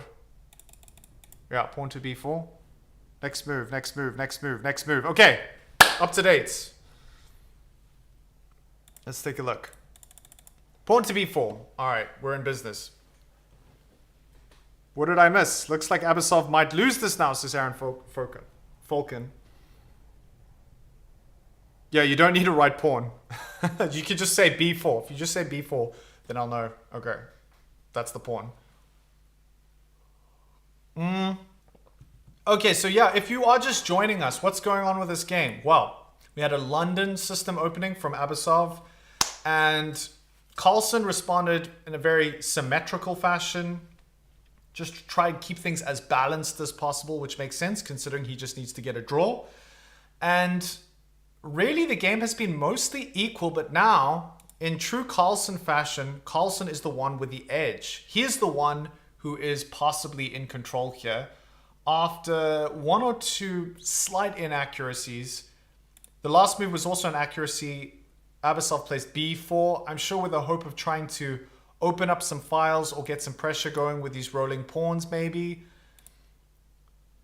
That might be something that he's thinking about.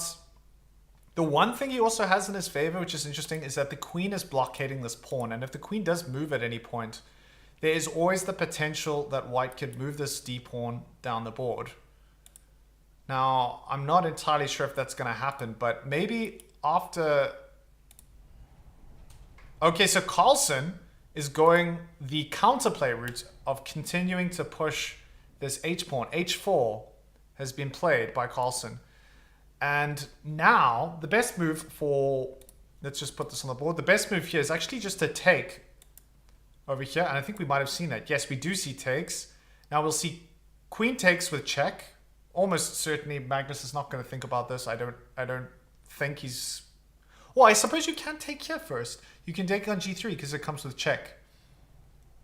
So maybe h takes is actually something to think about. You can also take over here with check. Probably just shuffle back. Or you can block with the queen on d4. Does a6 work for Magnus? Ian asks. Let's see. a6. Well, not now. I think maybe a second ago a6 is something to think about. But I think a6 might also just be a bit slow. That's why pushing this h-pawn.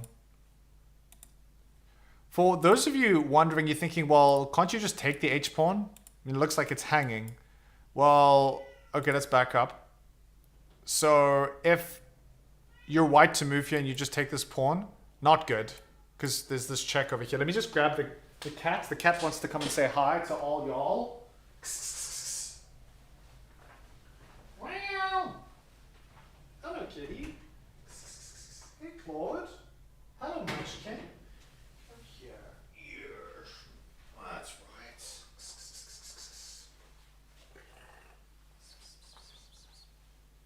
Hey, Claudie.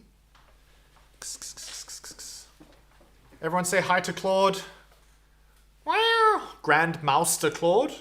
Hey, do you want to take a look at the game? Probably not.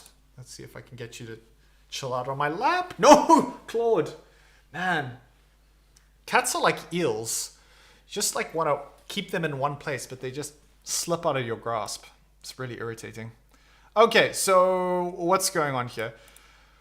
We had... takes, and then we had the queen block, and then we had takes on g3. Okay, so the order is a little bit different. You can probably do this and then take afterwards, but I think this is great. And we have an exchange of queens. The queens are off the board. Okay, so let's back up. What we're looking at here, b4, what happened? We had...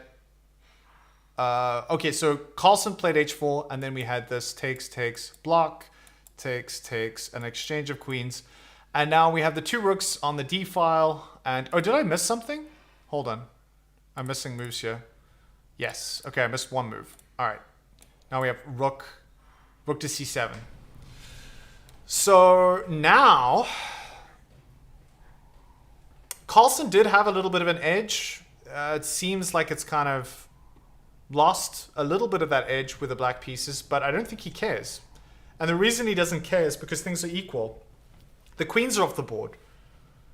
And Carlsen's probably very happy to give up his edge provided that material is equal and that he can head into an endgame and just grind out a draw. That's all he needs to do. The one thing that he might be a little bit worried about is this passed d-pawn. It's in the center of the board though, and he's got tons of material to blockade this pawn, and the king is also nearby to to help out if need be. So I don't think he's too concerned. And he's right not to be concerned because the engine gives this a valuation of 0.0. General Mittens. Yes, Mittens joined the show. Adam says, well, hello there. Classic. I like that. General Mittens. I think that's a Star Wars reference. Clawed me. Absolutely, Ludwig. Katniss Clawson. Man, you guys are super creative. I thought I was the creative one when it came to cat names. I like to call Claudicus Maximus, like he's a Roman emperor. But yeah, to be honest, that's about the extent of my creativity. But you guys are way better. Great ideas. Okay, let's not miss a move. Back to the board. This is the live board as it stands. Carlson has just played rook to c7. Hey, Claude. Come, Claudie. Hey, Claude. Do you want to come check out the game? Hey, come here, munchkin. Okay, I'm going to leave him on my lap and see if I can convince him to stick around. Because what happens with cats is that if you hold onto them, then they escape. But if you just don't do anything, then maybe you're in business. Yeah, Mittens. Grandmaster Mittens. Psst, psst, psst, psst.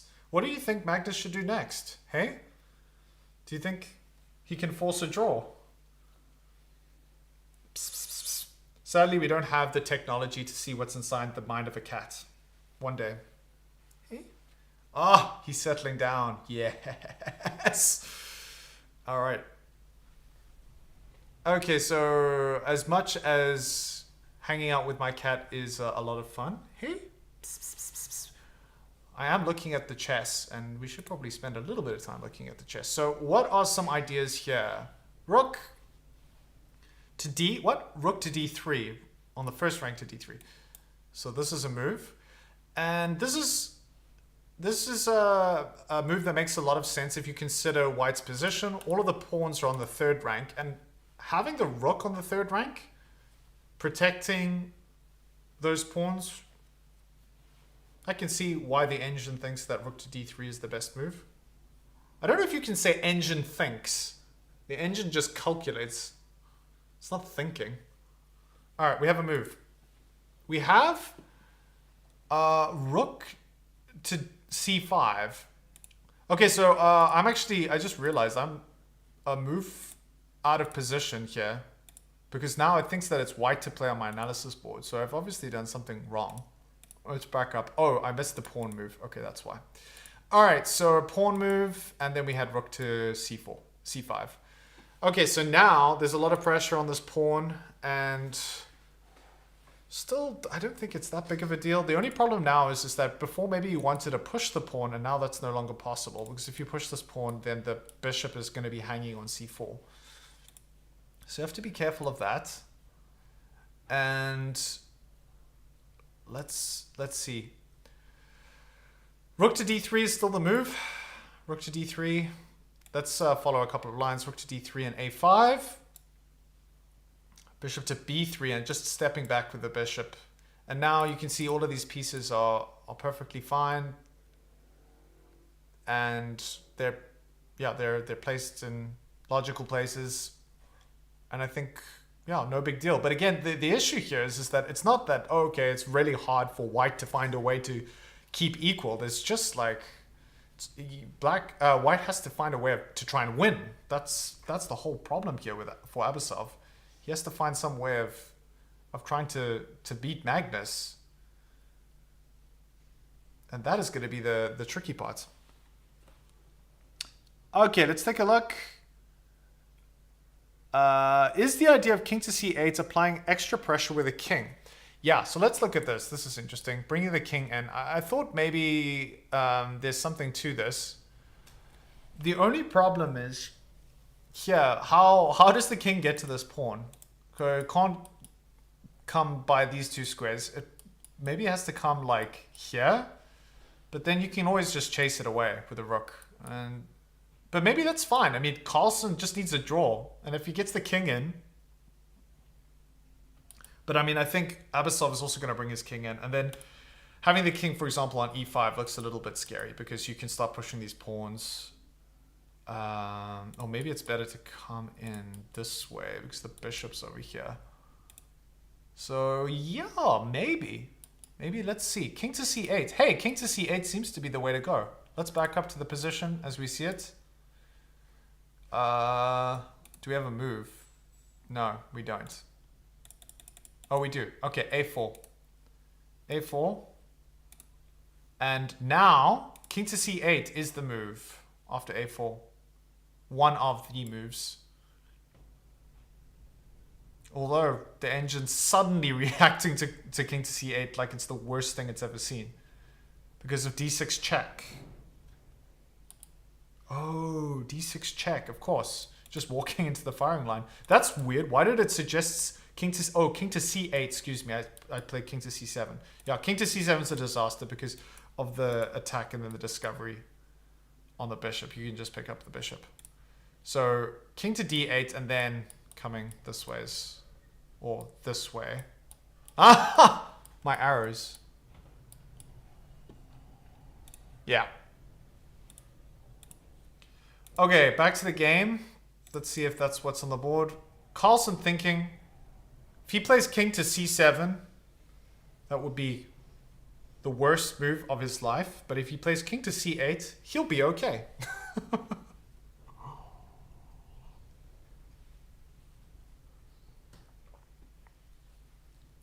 Katniss Clausen.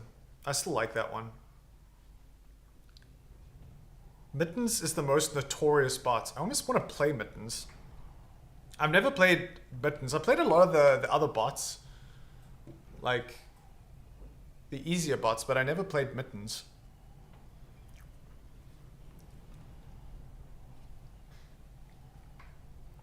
That's doing a Nepo, yeah.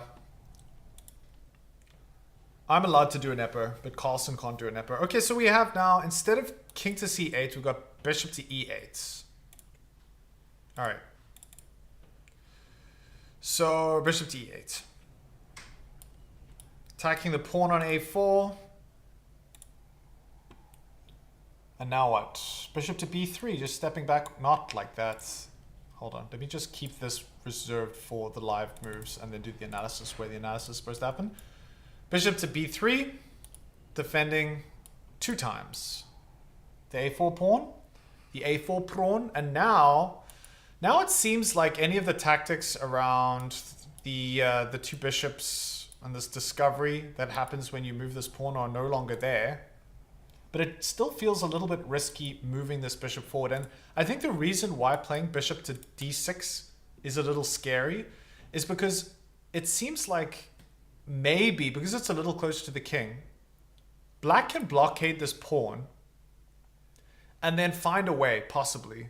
Maybe black blockading with a bishop and then finding a way of coming in with the king and the 2 rooks to try and pick this pawn off.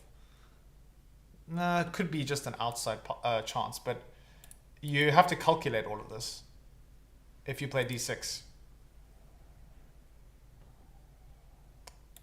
Okay, but you would expect him to play bishop to b3. Bear in mind, the bishop can kind of go anywhere, because wherever the bishop moves, the rook's going to be guarding the a4 pawn. Just can't go here, because then it loses the pawn. Josef Jaworowski asks, what's my rating? My rating is around 2,000. And I say around, probably the way I've been playing the last few flippin' days, like on the low side of 2,000. I've been playing unrated games, but man, I've not been playing great chess. But that's the nature of online chess, eh? Swings and roundabouts. Oh, I've got one more cookie left. Hell yeah.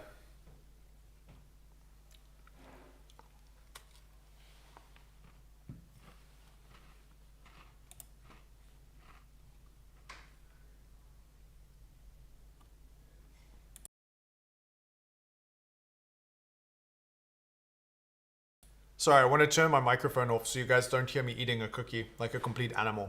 Give me a sec.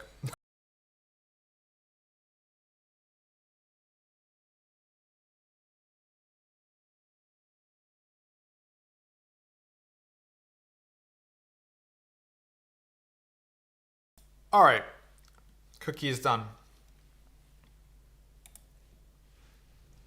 Is that tea or coffee? I've been having rooibos tea. So if you come to South Africa and you visit South Africa, there is basically no chance that you will leave without getting offered a cup of rooibos tea, which translated is red bush. It's like a special plant that is indigenous, word for today, to South Africa. I think it's indigenous. And it's really delicious. And a lot of South Africans just have it. It's kind of like actually quite a good way to detox. If you want to drink something that is very neutral, but you don't want to drink water and you want to have something warm that's like not hot water, black rooibos is like the way to go, because it's essentially just flavored water, but it's really good for people who have stomach issues, and if you're wanting to if you're going on like a fast and you're not eating, apparently it's also good for helping you with like the hunger pangs that accompany not eating. Okay, so still waiting for Abasov to decide what he's going to do with his bishop. Bishop to b3 does seem like a natural move, but again, wherever the bishop goes, it's going to be guarding. The rook's going to be guarding. Except here, this is one other thing. You can't really get away with this. Bishop to d3 is a disaster because now you've disconnected the rooks and this pawn is being attacked twice. So that's not an option. Eat with your right hand, man. Yeah, I eat with my left. Oh, is it eating with my left hand? The problem is my right hand is on the mouse. It's the only tea I have. Let's take a look. Love rooibos tea, especially vanilla or cinnamon. Nice, Eric Thor. That's cool. I have a South African girlfriend. She almost exclusively drinks it as her main tea. Oh, that's so interesting. Yeah. It's such a big thing here in South Africa. Everyone drinks rooibos tea. It's incredible. It's so big that you can go to most like coffee joints in South Africa. Excuse me. And you can ask for a red cappuccino, which is basically just rooibos tea that's been made into a cappuccino with foam. It's really good. And then there's no caffeine or anything like that. Oh my gosh. So you're also South African. Yes, I am. Definitely. All right. If you are just joining, welcome. Consider hitting the thumbs up. We're on 41 likes. I would love to get to 50 likes. So hit that thumbs up. And I'll do a little bit of a recap. What happened to get to this point in the game? But first, let's make sure that we haven't missed anything. All right, from the beginning, we had the London system. And Abasov opted for this c4 move, trying to open up lines with the bishop. Whoops, with the bishop. And then also maybe bringing his queen out. We had an exchange of pawns. And then, sorry, let me get rid of some of these arrows. Both knights jumping into the center. And here I think you could see from the outset Carlsen's plan of trying to create symmetry and balance in the position so that he could play as accurately as possible and ultimately get to an endgame that's equal that he could just draw. No interest in winning, just wants to draw. That's all he needs to do. And to try and sort of maybe create some kind of imbalance, we have f3. And funnily enough, after an exchange, Carlsen plays f6, maintaining the symmetry, which is quite interesting. Another exchange, e4. And here, this was kind of interesting. There was a moment here after e4 that Carlsen had this opportunity to exchange bishops. And there's some tactics here. After takes. The queen can actually take on d4 because you can't take back. Even though the bishop seems like it's hanging, you can't take it back because, of course, black can chop off the queen on f4. Like that Indian guy from Chess India says. So that's not an option. And then it just leads to some other crazy lines. For example, like queen takes because it needs to regain the pawn. But now the black queen can infiltrate to e3. So it does create some kind of maybe a sharp position. The engine seems to think this is fine, and maybe there's even a way to get a threefold repetition is one of the lines that we looked at. But in any event, let's head back and see what actually happened. It wasn't that. The bishop retreated. Rook comes to d1. We have another exchange. And now here was another moment where it was a little bit unusual. Instead of just castles, Abasov plays king to f2. And then the queen comes to c6. And the... oh, yeah, this is also kind of an important point. The queen on b6 putting pressure along this diagonal and highlighting the fact that the king isn't actually as safe as it would have been if Abasov had chosen to castle, and then, you know, the king can always just escape to h1, potentially. But this diagonal, obviously, is just a weakness. So he protects that by playing queen to e3, long castles, rook to d2, and then both players double their rooks. And again, you see the symmetry in the position, and exactly Carlsen's intent of not doing anything crazy, keeping things balanced so that he can get to an endgame.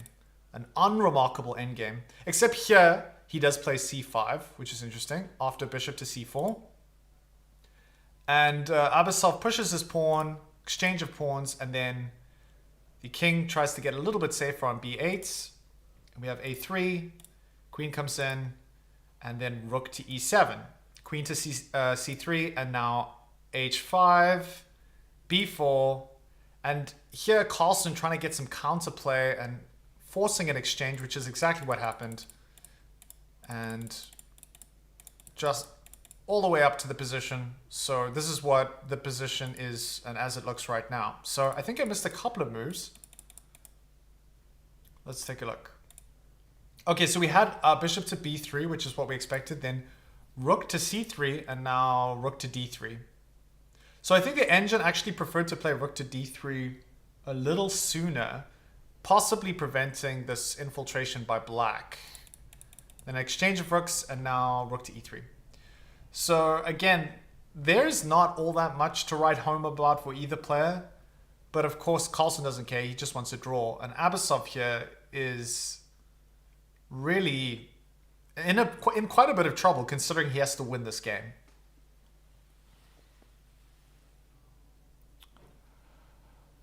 All right, let's take a look at the comments again.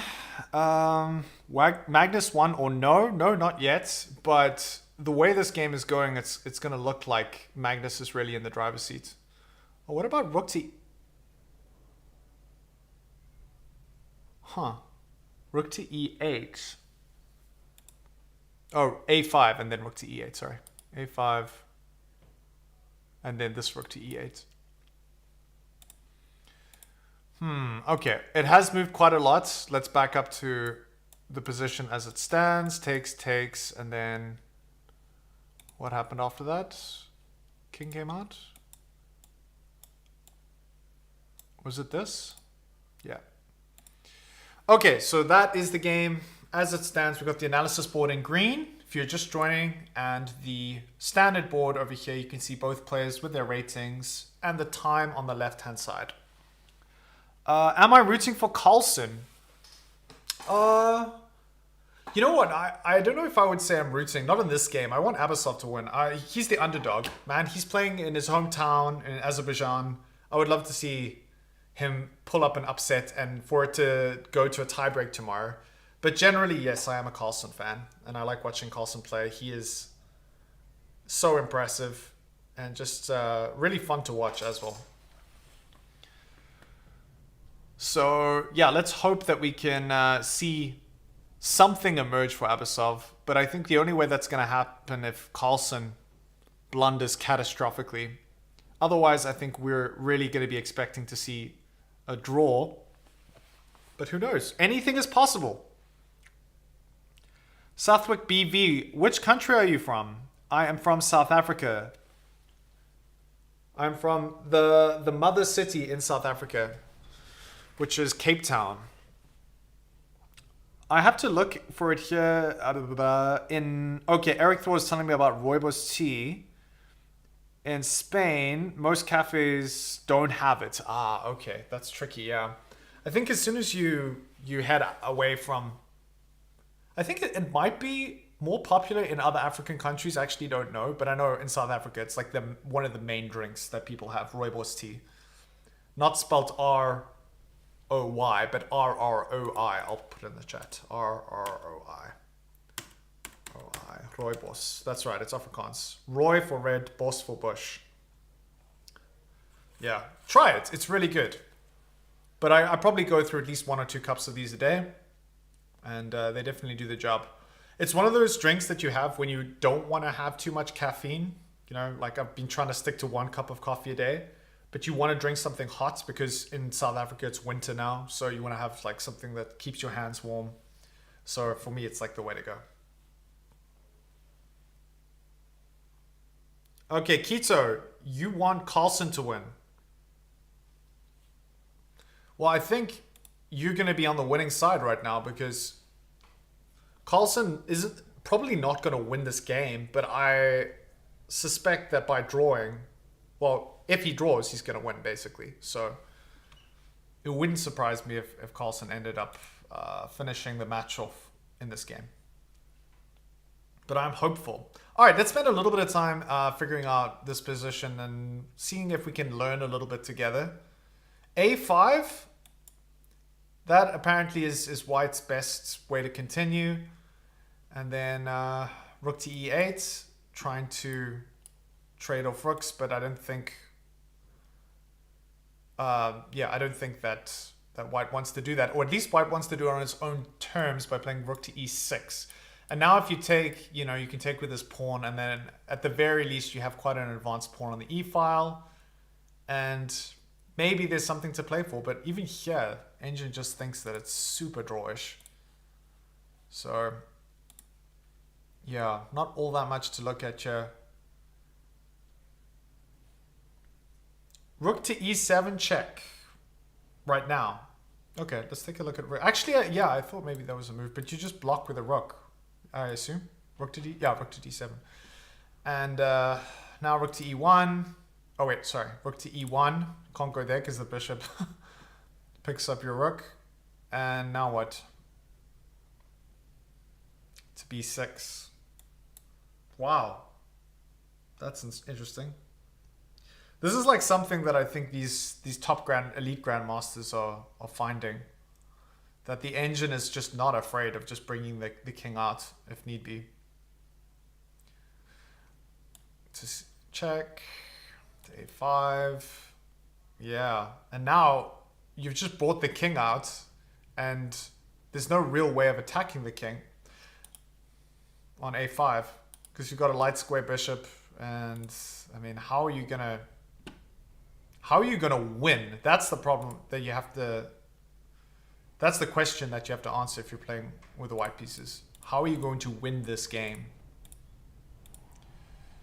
So yeah, Rook to E7 doesn't achieve all that much, sadly. Okay, so let's just get the board current.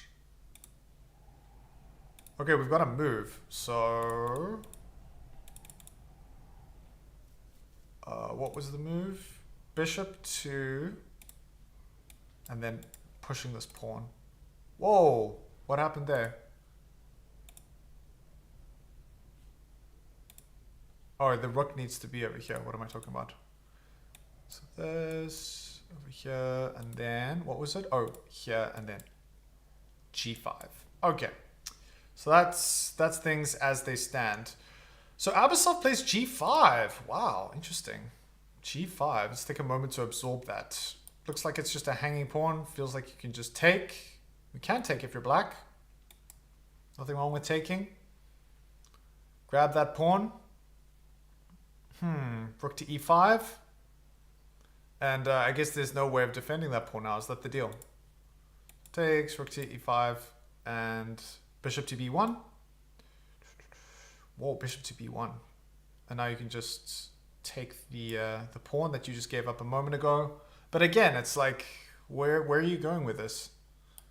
You're trying to attack the G7 pawn. You can easily defend it if you're black a number of ways. There's not really that much to fight for here.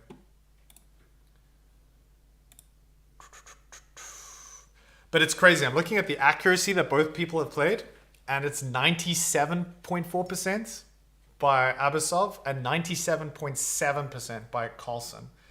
They've just both played like super accurately. The one thing I'll say, and I'm saying this as someone who's not that strong of a chess player, not remotely near the caliber of these guys, but I still think that Abasov's choice of opening was a little bit like, I don't know, a little bit unremarkable. He just allowed Carlsen to play to his strengths, especially considering that Carlsen didn't need to do anything special in terms of winning. And by allowing him to play symmetrically in the opening and just having this very equal game basically throughout, there's been very little in terms of targets, in terms of weaknesses in both players' positions, so that's good. But it's one of those games that you got to go all in. You got to just be like, I'm going to try and do everything to win. Okay, so what's happened here? All right, so we have rook to e8, offering an exchange of pawns. And now, you have to be careful. All right, hold on, let's back up. So rook to e8, wait. Here's the position, rook to e8, and now g takes f. Now, what's the deal here if you take? Oh, we have takes, but not takes. We have takes, the pawn takes. Okay, this is actually, I thought this was possibly problematic. You just take back. I was thinking you can't take here because the rook can just come back and defend the promoting square. So you got to take back, but we have the exchange this way first. Pawn takes pawn. And now, let's see if we have another exchange. White to play. We do have another exchange. Takes, and man, I think we're going to have quite a long, drawn-out endgame, but ultimately, I think it's going to lead to a draw. Okay, the king starts marching up the board. Abasov brings his king to e3. We might see another king move from Carlsen. King to d6 could be a move. And then king to e4 or king to d4. Both of these are fine. And quite instructive if you see this in an endgame. You know, you want your king to be as advanced as possible so that it can control the center.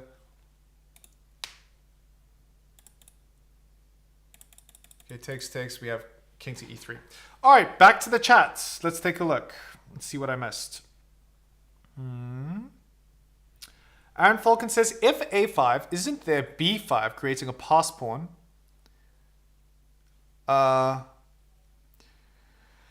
If a takes b, then you can get an outside pass pawn with your king behind it. Seems gives winning chances for black. Okay, let's take a look at that. a5. Yeah, a5, I mean, yeah, a5 could be a move. a5 and then b6, maybe.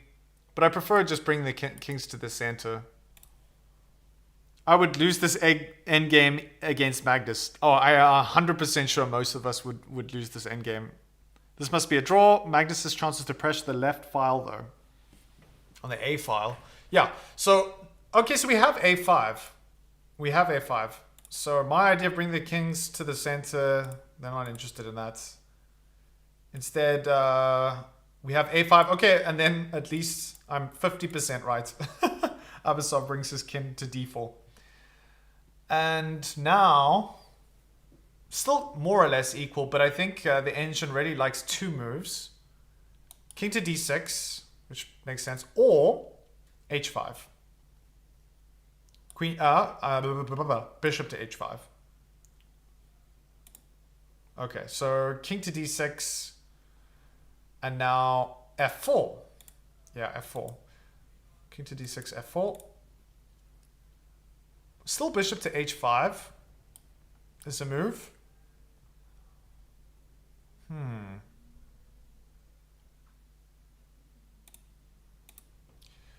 For those wondering, in this position, the engine says that black has a little bit of an edge, but it's mostly equal.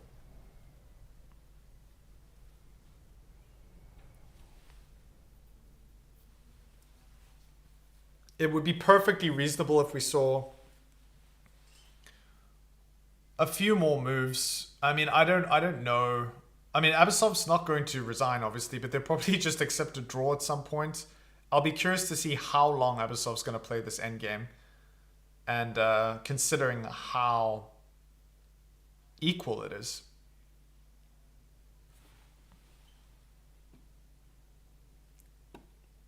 It's very possible that they accept a draw at some point soon. And by accepting a draw, that would mean that Magnus would be through to the semi-finals. So how long is Abasov going to try and grind this one out and see if he can regain some kind of advantage? It's hard to say. It's like there's no obligation for players to push pawns or make any committal moves. Magnus can just shuffle his bishop around indefinitely. Doesn't have to even play f5 necessarily.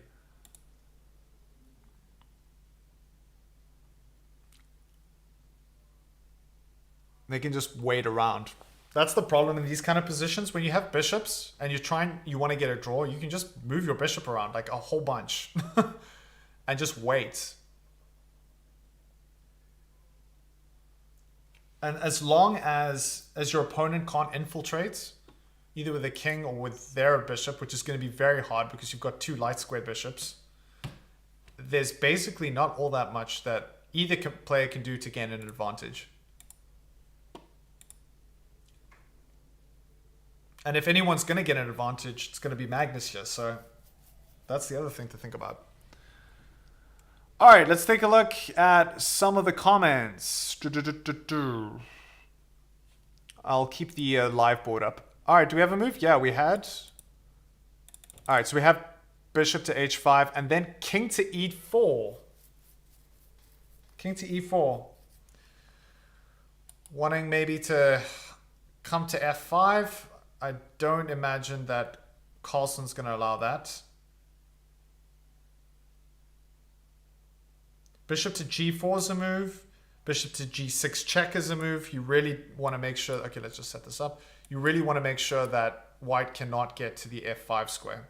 So there's a couple of ways to do that. You can just guard it by putting the bishop over here, making sure that the king has no way of infiltrating, or you can throw in a check, just move back, king to d4, and then you get these kind of repetitive positions. All right, we've got another move. We have bishop to g4.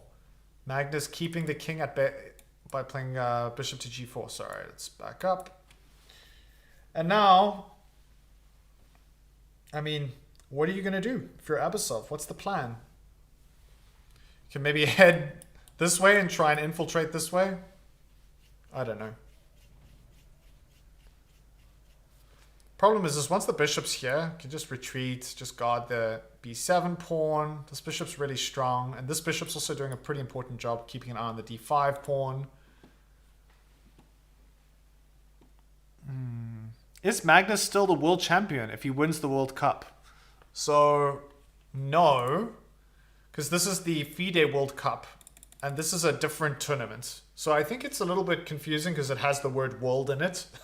I was also confused when I looked at the title, the name of the tournament. But yeah, the World Cup has been going on for a very long time, and it is separate from the World Championship because the World Championship crowns the world champion of chess.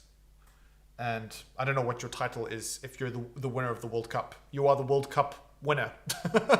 I don't know if you get a special title. But it's still, I mean, it's a big tournament and it's a big honor and it's a prestigious tournament to win. But it's not the world championship. Which, remember, Magnus is not even interested in playing anymore. He's not even playing in the candidates either. So he's kind of more or less forfeited anything to do with being involved in that for the time being. Offer a draw. Magnus, offer a draw. Bishop to e2 and then bishop and b5 for black, I suppose. Bishop to e2. Let's see. Bishop to b2 and then b5. Oh, okay, yeah, that's an idea. But here's the thing: is that I mean, I suppose it's a move, but bear in mind that black doesn't even need to do anything. You know, you don't need to push pawns. You could just sit back and just patiently wait. I mean, and wait to see what what White's plan is. Actually, though, come to think of it, no, the only problem with bishop to e2 is that you allow the king to come to f5, which then it's a little bit risky. So I'm not sure if this is such a great idea if you're black.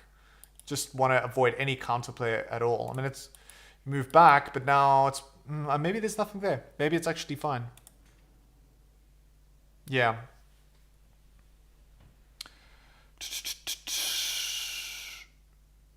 Is this the year that Magnus finally clinches the World Cup? Yeah, so I think I was looking at this and I didn't see that Magnus had ever won it when I was going through the past champions. So this might be his year. You guys can correct me if I'm wrong.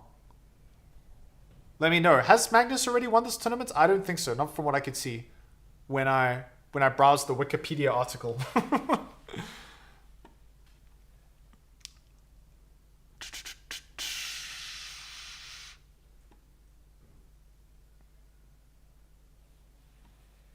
All right, Abasov is thinking very deeply about what to do next.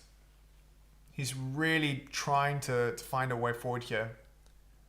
But he's going to be hard-pressed. Okay, we have a move. We have bishop to c2. All right, let's put that on the board. Bishop to c2. Okay, so this is interesting because you're giving up the protection, the double protection of the d5 pawn.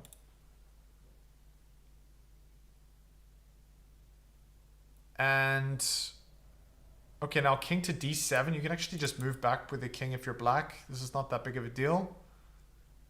There's no real way that white can infiltrate with the king. So if you think about this move, if you move back now, it looks a little bit uncomfortable. Okay, it says it's an inaccuracy. It's not that big of a deal.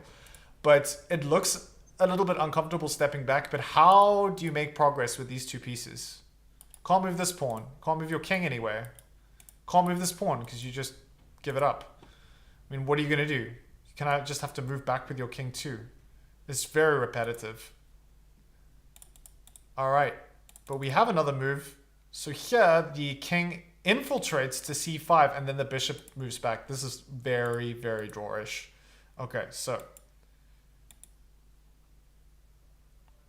have bishop to b3. And now, where does the king go?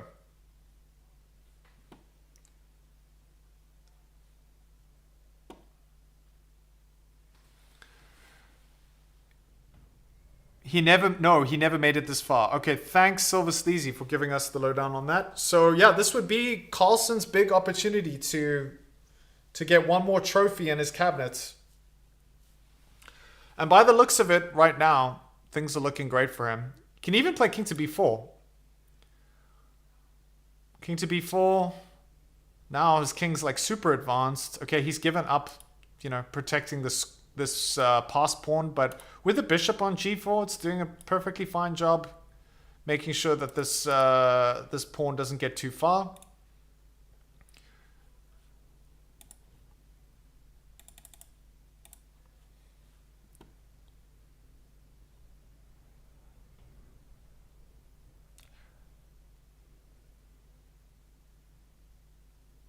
King could just take. Yeah, the king... Oh, well, the king is obviously threatening to take the bishop. But I'm saying sort of more down the line, after you move this bishop. Yeah.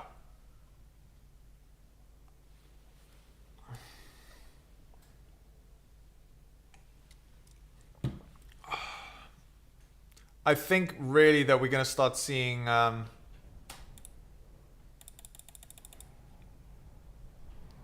Abasov seriously thinking about wrapping this one up. I don't know how much longer they're going to play. So they're on move 45 now. Oh, I actually missed the whole point where they got an extra half an hour. Wow. I've been so engaged in this game. And in my tea.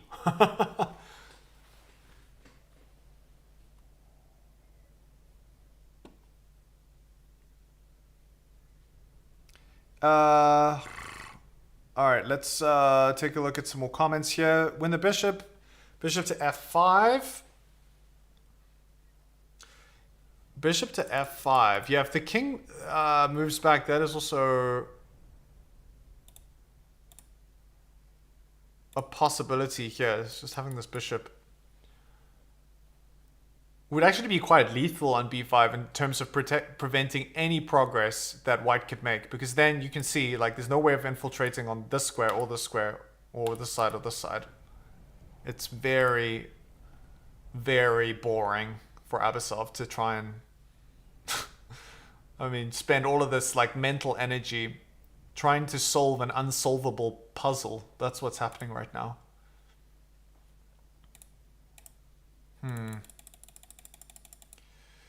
Okay, so bishop to h6. Did I miss that? Let's see. Bishop to... Oh, h3. Excuse me. So this wasn't on the board.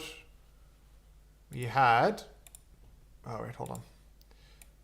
This, and then bishop to h3. Okay. I think that's it. Yes.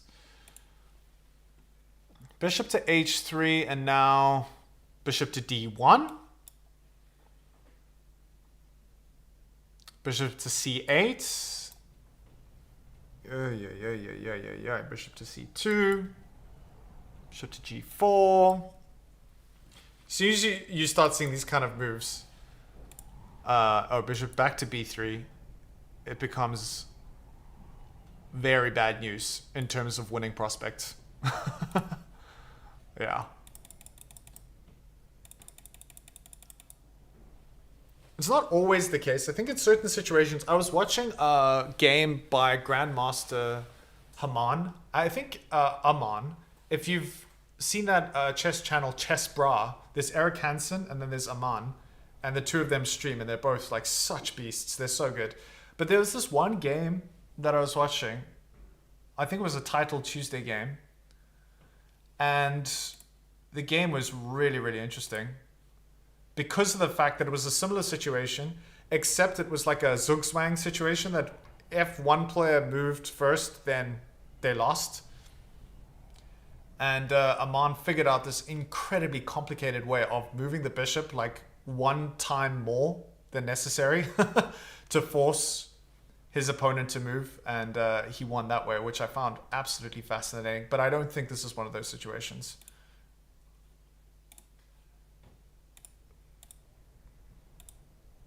Okay, let's get this up to date. Yeah, we're getting a couple of repetitive moves here from Abasov and from Carlsen, but more from Abasov.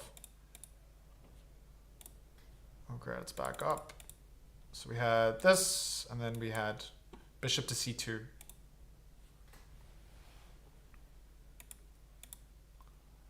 Okay. Let's take a look at some of the comments. KLT Gaming, win the bishop. Bishop to f5 is a fork. Okay, I don't think that was a fork. I think if Magnus wins this tournament, we might see the last of him in any classical competition. Nasty C says. Wow, there's a thought. Yeah, well, I mean, there's something to be said for that, because Magnus seems not to be super interested in the classical scene at all. I think one of the only reasons he's playing in this competition, the World Cup, in terms of the time controls, in comparison to... Okay, we're seeing a couple of moves here, so let me get this on the analysis board. I think that the only reason he's playing in this tournament as opposed to the candidates in the World Championship is because there is a little bit more action in this, right? There are two games, there's a tiebreaker, things are moving along a little bit faster and it's more decisive. Whereas from what I could gather from the interviews that I saw with him, he was really frustrated with the long format of the World Championship where there wasn't any incentive for either player to be aggressive and attack and try win. So you get this series of games that are played at an incredibly high level where both players are deep in preparation, but the end result is that there are like just a handful of decisive games, which from an audience perspective isn't that great. Whereas think about the games that you've watched in the World Cup. There has to be a winner and a loser, and it makes sense for both players to go out and try and win either of the games that they're playing, instead of seeing these countless draws. And that's why Magnus is probably more inclined to play in this tournament than he would be in, for example, the World Championship again. That's what I could gather. So let me know in the comment section if you agree with that or what your thoughts are. What is your elo? I'm just curious. Ramuji asks. Everyone's gonna keep asking this. I miss Pinit or something. You guys can go and check out my chess.com stats if you're really interested. Just look at my username on this channel, Bronze Serpent. If you Google or if you search for my chess.com profile, you can see my pretty unremarkable stats. Well, they're not unremarkable, but they're not, they're not title player level.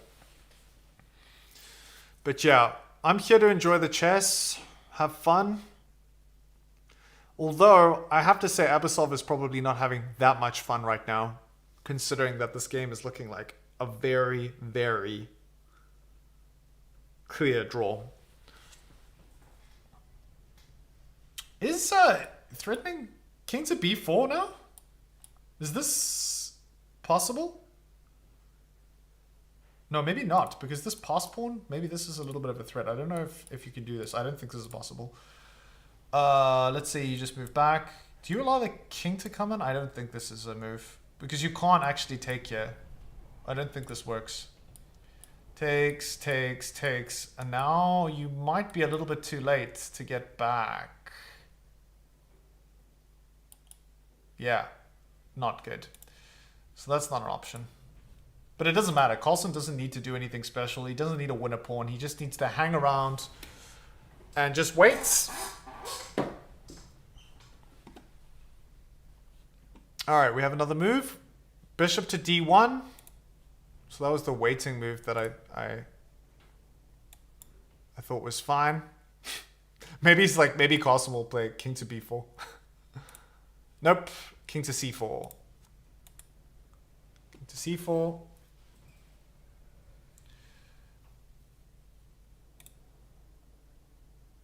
I think that Carlsen will happily accept a draw here. And Abasov is probably seriously thinking of how much more of this game he needs to play before he can give a draw with a clear conscience. So, we'll see.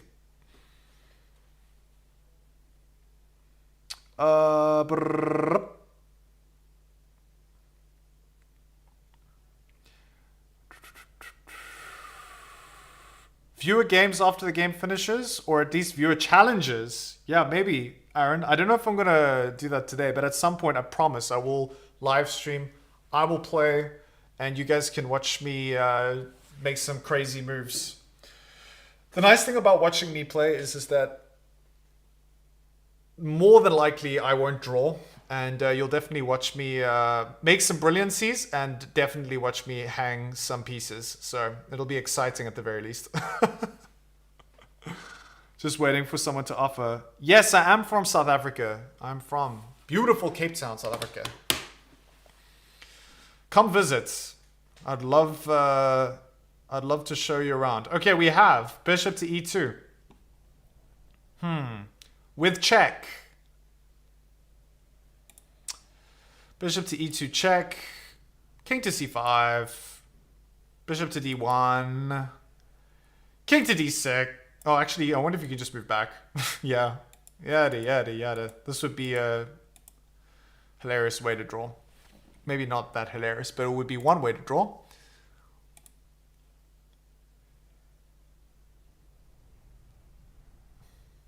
Carlsen's thinking, where is he going to go? Is he going to go to c5? Is he going to go to b4? Both of those are valid options. Okay, so he's in check. He can go to c5, or he can go to b4.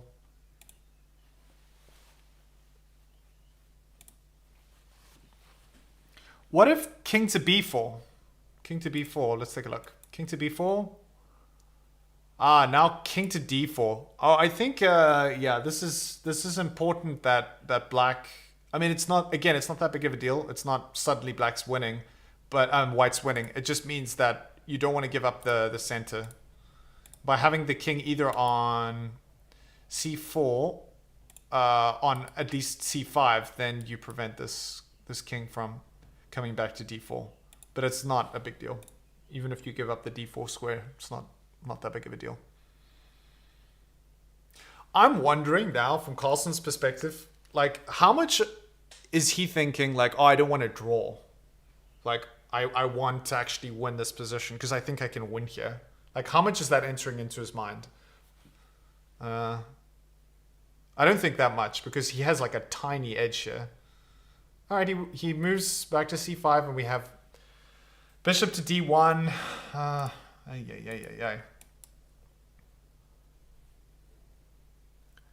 Nasty C. Wow, I'm from Johannesburg. Is Cape Town where Quibus is from? Probably. Quibus, is that... Who's that? Ah, and now Carlsen plays b6. Okay. b6 is an inaccuracy. It's not going to matter all that much. Carlsen's trying to make a little bit of progress here. One wonders, is he thinking about pushing b5? Is that part of the plan? Does he want to play b5? At some point, maybe he wants to wait around for a while and then eventually push b5.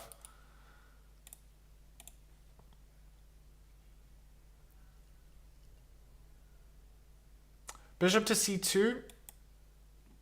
Oh, wait, hold on. I keep doing this. I'm using the wrong board for analysis. Okay, bishop to c2. g4.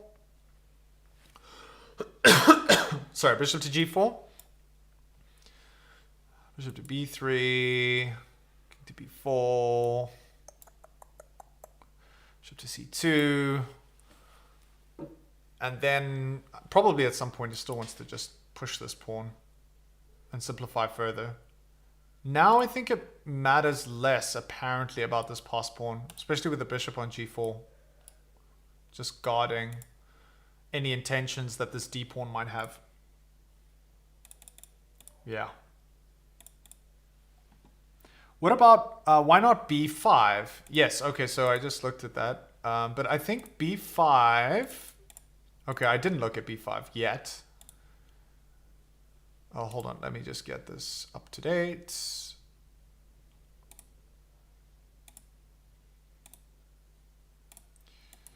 Okay, so b6 was on the board, and then with the intention of playing b5 and just trading off the a pawn, and then you've got a pass pawn on the a file if you're black, if you're Carlsen. The only thing is that, yeah, it's actually a consideration. The only thing is that this light square bishop is definitely gotta make sure that this bishop, this pawn doesn't get too far. And remember, if you, for example, trade, takes, and then sacrifice this bishop, and then pick up the remaining pawn, maybe leveraging the d pawn to try and pick up the remaining pawn, it's just going to be a draw. Even if you sacrifice this bishop. But I think, honestly, we'll see a draw before then. Abasov is just going to be happy to wrap this one up.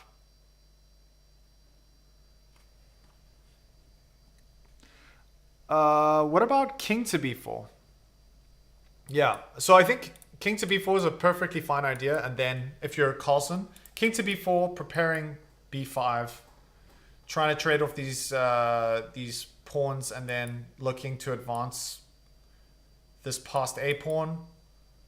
I don't think he's going to get a chance to promote it. I think it's possible that white can keep things under control, and worst case scenario, white can just sacrifice the bishop for the pawn, and then both of these pawns are going to be gone. This pawn's going to be gone. The bishop's going to be gone, and then white will probably try and pick up this remaining pawn, and it'll equalize out to a draw because you can't checkmate with a king and a bishop. There's one possibility. That said, I have to say, I mean, that's just me speculating now. I've realized after doing the analysis of the game yesterday and the game before, more the second game of the Gukesh match, I realized, sheesh, I thought like my endgames were okay, and then I started looking at more at these Grandmaster endgames, and I just realized you do not appreciate the depth at which these guys think at. I mean, they are so deep. They have such a deep understanding of endgames, and also intuition that is like very, very difficult to try and learn, especially once you start getting into adulthood. I think you can get pretty sharp with endgames if you spend a lot of time studying them, but the intuition element that these guys have had since they were children, you know, playing chess since they were very, very young, that is a different thing altogether. So I really admire that, and it's kind of awe-inspiring when you see it play out, especially in classical chess when they do have so much time to think about it.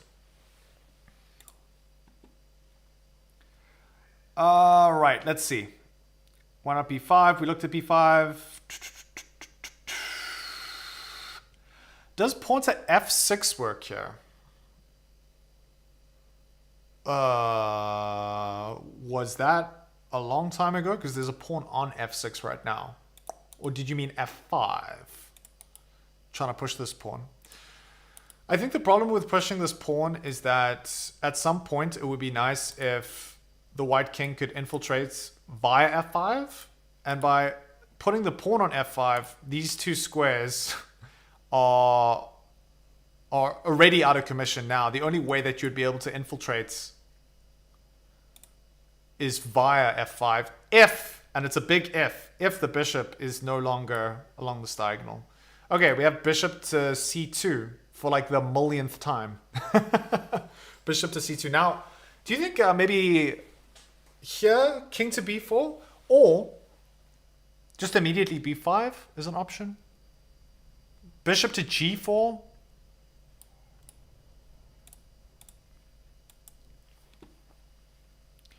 Bruh, endgames can be crazy.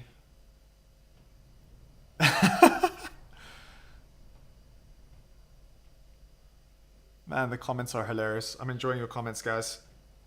Hey, don't forget to smash that thumbs up if you're enjoying the stream. I'm very much enjoying this game. Even though it is looking very drawish, I'm quite fascinated by the fact that they're still playing, because I think the only reason that Abasov would be continuing to play in this position is with the thought and with the hope that there might be something here. There might be some possibility of him finding an edge, finding an advantage. They've been playing for a long time. It's perfectly possible that Carlsen could slip up, especially with limited time on the clock.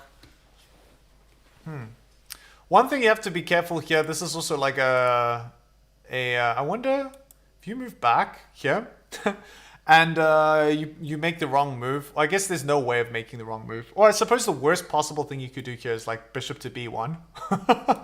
Because then, oh, but you can just, but hold on, there's another reason why bishop to b1's bad. Let's see. Oh, just bishop takes a4, yeah. But if this f pawn wasn't here, these are the kind of things that blunder blitz games. I'm sure I've lost many a game like that. Okay, so what's the deal? Let's get the board up. All right, so we have king to c4. Interesting. King to c4. Again, keeping control of the d4 square, advancing the king. The king is not really in much risk. I mean, you can throw in a check, but this is not really doing anything. Again, very repetitive, and Abasov here needs more than repetitive.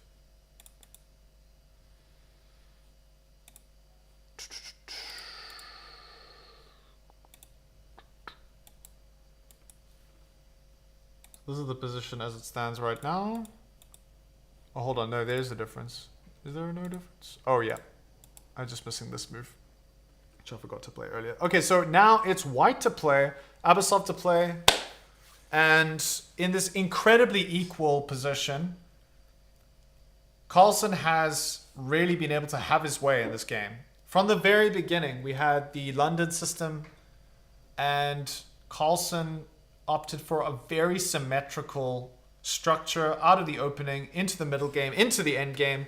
He was able to keep everything nice, cool, calm, and collected, not allowing any major advantages, and not giving Abasov really any room at all. No weaknesses in Carlsen's position to attack. All right. back to the chats.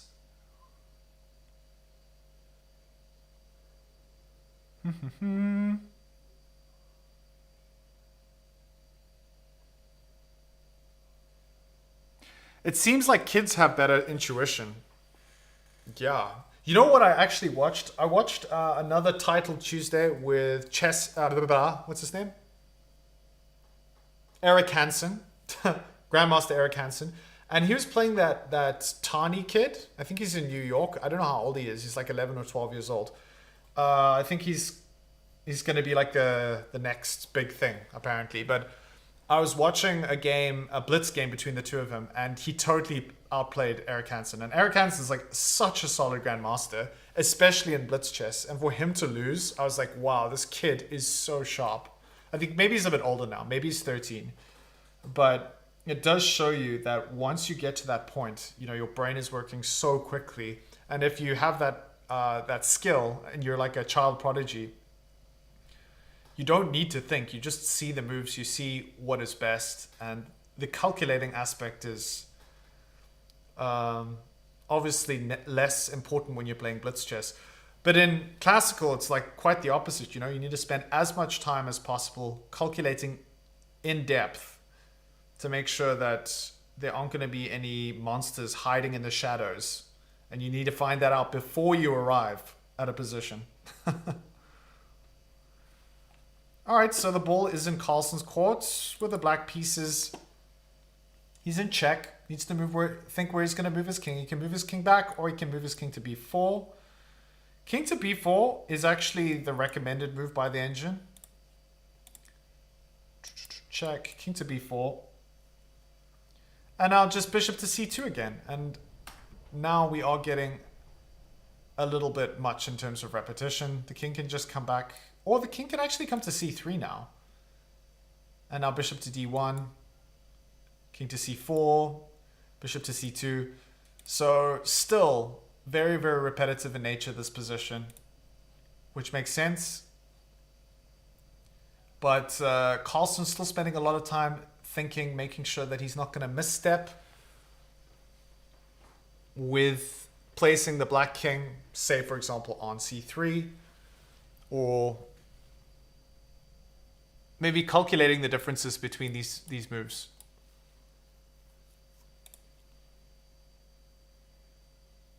And I really admire that about Carlsen, is he doesn't take anything for granted. It's like, he's not like, oh, this looks like a draw, whatever. He's like making sure that he has not missed a single detail. And I think that's a big part of chess, is that sometimes the devil is in the detail, especially in endgames. Some small change in the position, it's like something very seemingly inconsequential, can completely change the outcome of the game. So Carlsen, he's gone for b4. King to b3. Is the pawn is dead if that happens. King to b3. Well, I can't go to b3 now because the bishop's over here.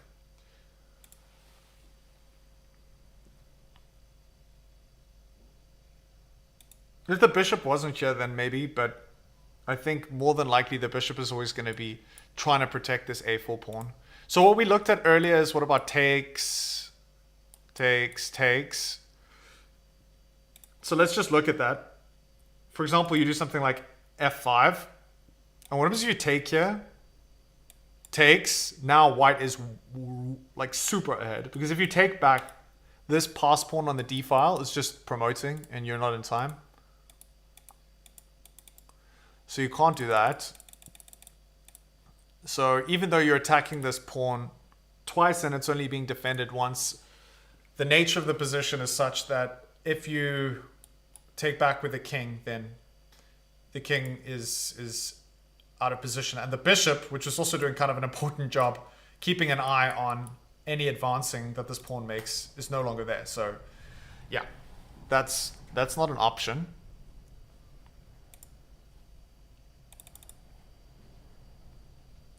Okay, pawn to b5 for black. Yes, pawn to b5. That is a move.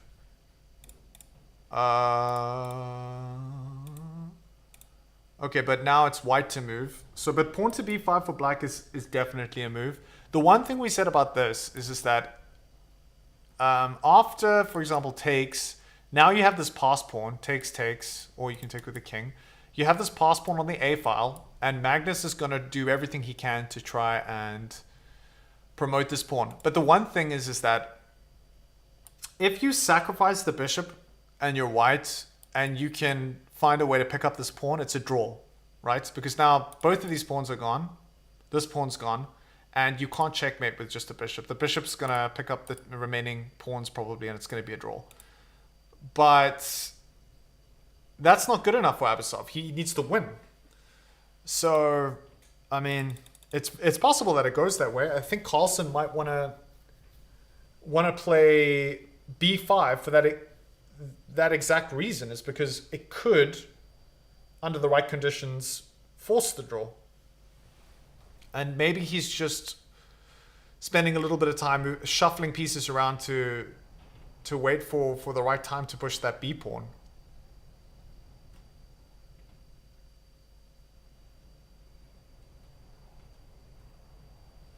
But it's hard to tell. I mean, it's actually hard to tell if this b5 move is legit. So let's calculate.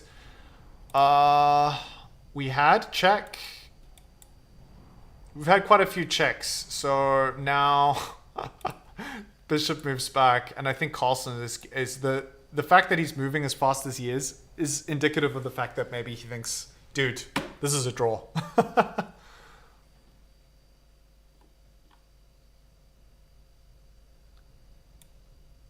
Okay, I want to see if I can get some footage up from the live main feed. Let's see.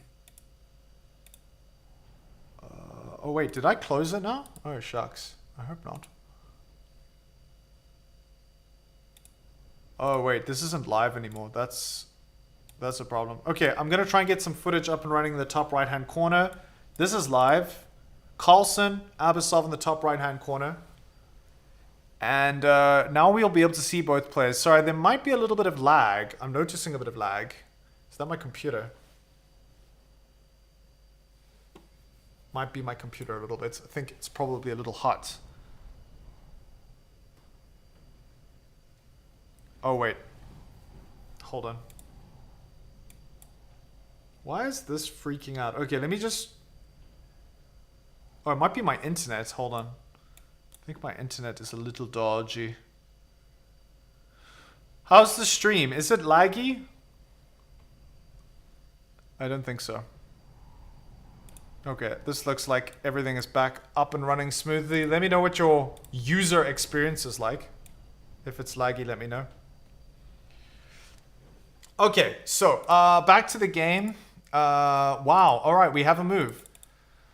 Abasov pushes the pawn. Okay, he plays d6. Gosh. All right, I was kind of expecting that Carlsen was going to be able to play b5 before. And now, with the king on c3, and I think this is why maybe Magnus had been wary of playing king to c3, because it does allow Abasov to push this pawn. But I think the king can just come back, because what you don't want is this king infiltrating via d5. Obviously, it can't do that right now because the bishop's here. So that's great news. In fact, there's no clear way for white to infiltrate without going, you know, some ridiculous journey halfway around the universe to try and get back here. And in the time that you've spent going, your opponent's just going to come and take your pawn. That would be so brutal. You like spend all this time. This is literally something I would do. Okay, maybe not quite. But like calculate. I can take as much time as I need because the bishop's over here guarding the pawn. Everything's going to be okay. And then your opponent's like, oh, I can just take the pawn. Because this is the one problem about pushing this d pawn to d6. Is that before, when the d pawn was on d5, is the light square bishop could always come back and support that pawn. But now, this king has to continue to be nearby this pawn to defend it. And it's fine, it can't get captured by the light square bishop because it's on dark squares. But if you make one wrong move, the king is going to threaten to take your pawn. And that's like your last chance if you're Abasov. That's your only way. The only way that you're going to be able to continue here. Alright. Think it's a draw now. King to c4. Yes, the pawn will fall. Alright, let's see. Okay, Carlsen's thinking though. By the way, there's only one move that you can play here, and that's king to c4. Anything else? If Carlsen plays king to b4, now suddenly Abasov is way ahead. But I don't think there's any reality that Carlsen's going to play that. I think I don't know what he's calculating, but I think he knows this has to be the only way. You cannot allow the king to get to d5. Maybe, okay, wait. I could be wrong. Let me check. So here, what's the follow-up move? Bishop to g4 first.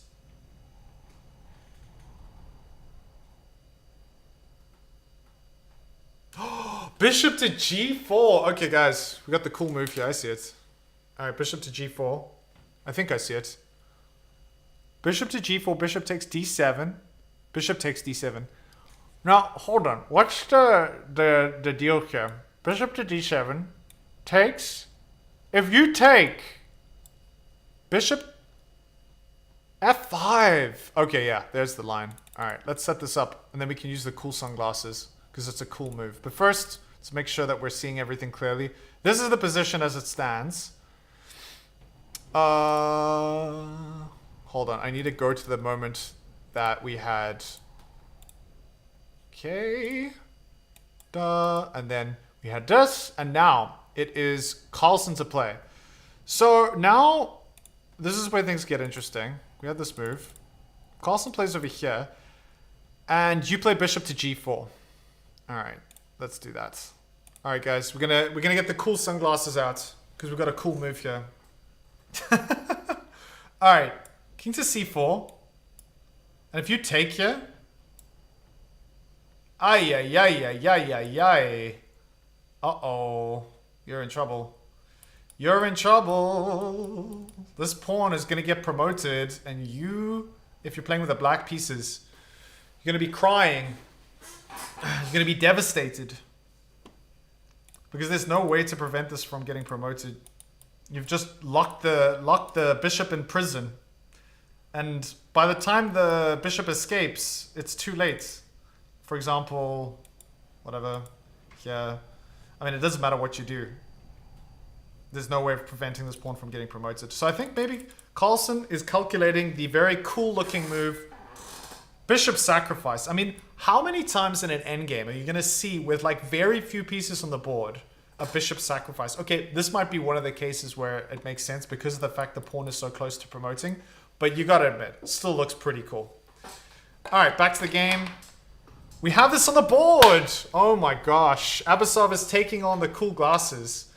Let's see if he can hustle Carlsen. Okay, I think Carlsen's going to realize that this is not remotely possible. However, things are a little bit more complicated. I'll say that. Things are... Earlier I was like, oh, this game's over. It's still equal evaluation.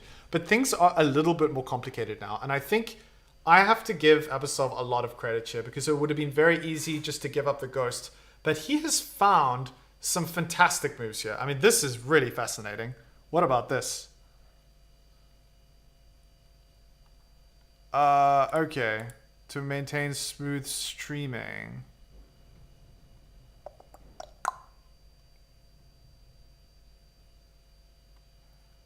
Alright, the status is poor. That's not good.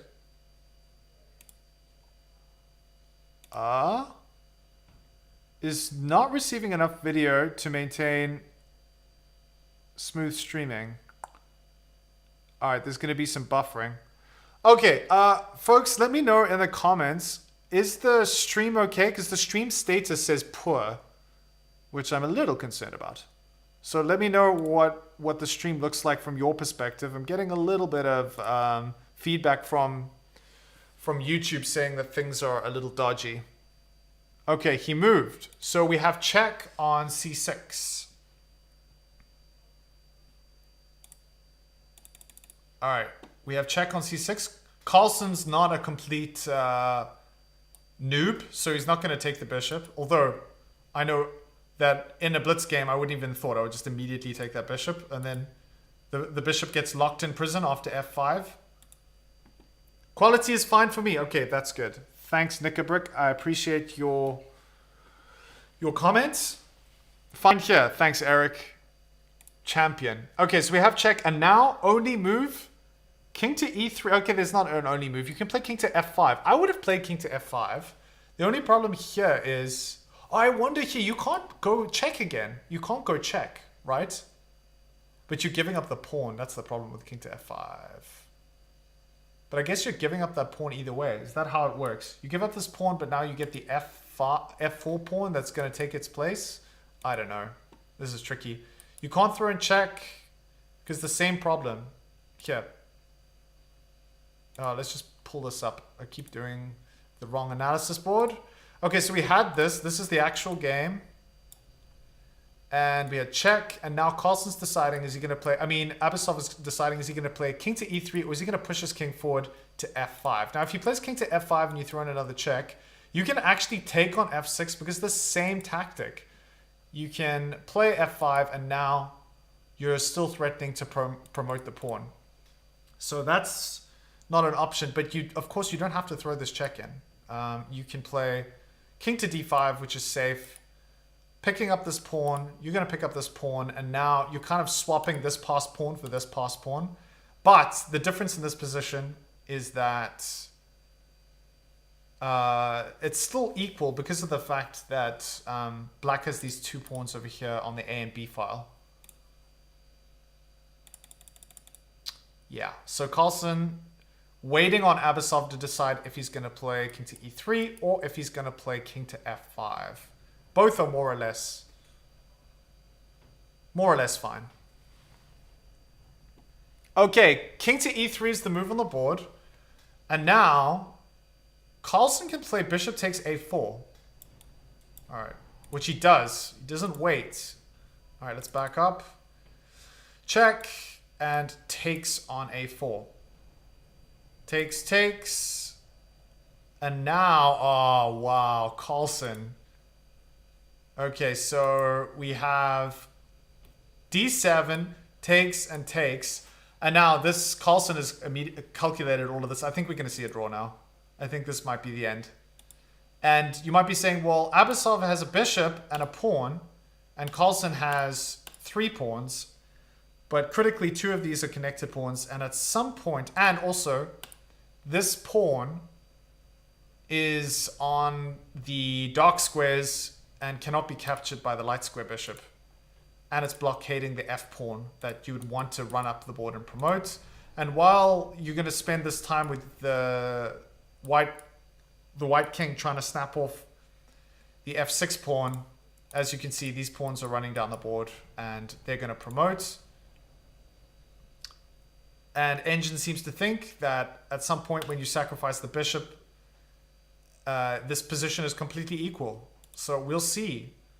Maybe it's not as straightforward as that. I think you still have to do quite a bit of calculating here. What do you do here? King to e3? GG. Is that it? Is that the end of the game? Maybe I missed the handshake. Ah. They're signing. Okay, it's just not reflecting on the board. Oh no. Are they still playing? Let me know. Is the game actually over? Or are you just saying GG because it looks like a draw? Yeah. I mean, it is essentially GG, but it seems like they're still playing. I think maybe it might be a little bit premature to go for a draw here. That said, I mean, the engine's evaluation is that it's equal, but I think Abasov is probably thinking about, is he gonna play king to d2 and start trying to, I don't know, hold off these pawns, maybe find some way to pick them up, and then play f5, try and get the bishop on e6, and then maybe controlling this diagonal. His clock is still running. Yeah, that's what I'm seeing. I mean, I'm looking at the clock right now. So Abasov, just 5 minutes on the clock. They're on move 61. Carlsen with 6 minutes and 33 seconds on the clock. The engine says this is a completely equal endgame, despite Abasov being up essentially a pawn. A pawn's worth of material. I say he's up a bishop, but compensation, Carlsen has these 3 pawns. Carlsen has happily given up his bishop, sacrificed his bishop over here to prevent the D pawn from promoting. He saw this probably miles off, no doubt, when he was calculating earlier positions. And now Carlsen has pushed b5 with the intent of getting these pawns to walk down towards promotion. And now Abasov has to calculate very carefully. King to d2 is a move. f5 is a move. There's actually a number of moves here. Let's take a look at... Let's take a look here. Okay, hold on. So wait. We have takes and then b5 on the board. So all of these moves are dead equal. King to d2 is equal. f5 is equal. Bishop to e8 is equal. You can even just move back. There are a lot of moves that you can play that just lead to equal positions. There's no advantage here for white, despite being up a bishop. The compensation for that bishop is plenty for Magnus to be able to draw the position. The Kyle Bra says, stream is fine now from my perspective. Thanks for that. Carlsen can pull a rabbit out of the hat. Yes, it is possible. Oh, man. 212 concurrent viewers. Welcome to all of you. Hope you're all having a wonderful day wherever you are in the world. And we are just looking at the closing stages of this game. I have to say, although the engine says that, you know, it's completely equal, because of the fact that there's a little bit of a material imbalance, at some point it feels like, you know, Abasov is going to have to sacrifice his bishop for one or both of these pawns, depending on where the king is positioned. Carlsen, obviously, his whole plan is trying to make sure that he can promote these pawns and get these pawns moving down to a1 and b1. And I guess Abasov, I was thinking initially of, you know, you could race, but this is a little bit too slow to get the f pawn promoted. And I think he might have calculated that this is not the way to go. The engine seems to think that it's not a great idea advancing the white king towards the f pawn, but instead just retreating to d2 with the intent of trying to safeguard the promotion squares on a1 and b1. Pulls out mittens. Nice. Okay, we've got 60 likes on the stream. Guys, give the streamer a thumbs up if you're enjoying the content so far. And I think, wow, 1 minute left on the clock. What's the situation here in terms of extra time for Abasov? I mean, is there an increment now? Is that the deal? There's an increment maybe? Otherwise, he's letting the clock run all the way down. This is nuts.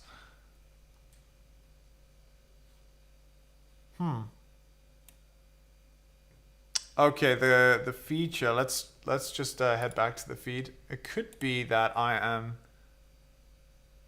maybe just missing something. All right, they seem to be playing. And do we have a move?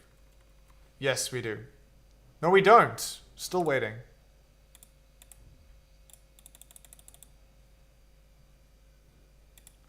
Either that or we have a result. Oh, we have a result. We have a result. I think what's happened is chess.com, they're a little bit buggy, and what's the deal here? Hold on, let me just back up. Live from Azerbaijan. Oh, wow, hold on. I don't understand this because my screen has frozen. Okay, I'm going to refresh the game and we should see that we've got a result. Nope, we don't.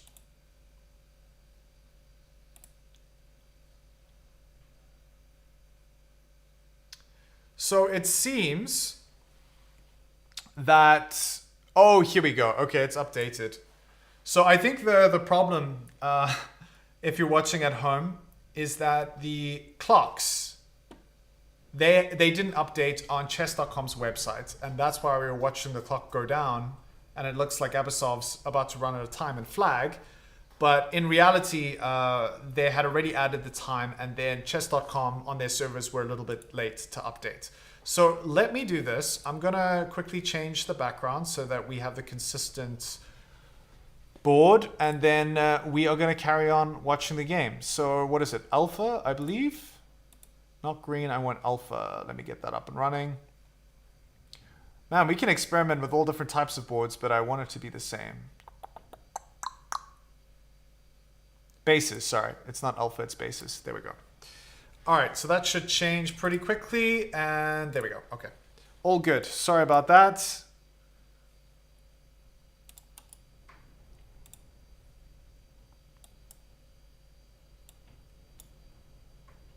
All right, we're gonna put the footage live again. This is going to not be relevant right now, so I'm gonna get rid of this, and then we'll circle back and take a look at some of the live footage from the venue in maybe 5 or 10 minutes. But right now, we're still waiting on Abasov to make his move. Back to the analysis board. This is the same position. It's completely equal. And now we have to find out, if we're Abasov, what move are we going to play? Are we going to play king to e2, king to d2? King to d2 is the preferred move by the engine. And then b4, bishop to e6 check, king to d4, and now king to c1. And this is what I was mentioning earlier about the importance of maybe getting this king back so that it's preventing these pawns from doing too much damage. If the king commits, for example, and tries to pick up the pawn on f6, it might be a little bit too much because these two pawns look like they're going to be faster to promotion, or one of them. Eventually, it'll be one of them. You'll probably sacrifice your bishop for one of them, but then one will end up on A1 or B1. And the time that you spend sorting all of this stuff out is going to leave you slightly behind in terms of the race. So that's not going to work. Instead, the engine prefers bringing the king down and then playing f5, protecting this pawn. Remember, this pawn is your only way of winning. You have to hold on to this pawn because it needs to get promoted in order for you to win. From Abasov's perspective, he can't take a draw. So, some food for thought. Back to the game, still waiting on Abasov to move. Man, I'm just stunned at how both of these players have played such an incredibly accurate game. Abasov, 97.8%, and Carlsen, 98%, which is something else.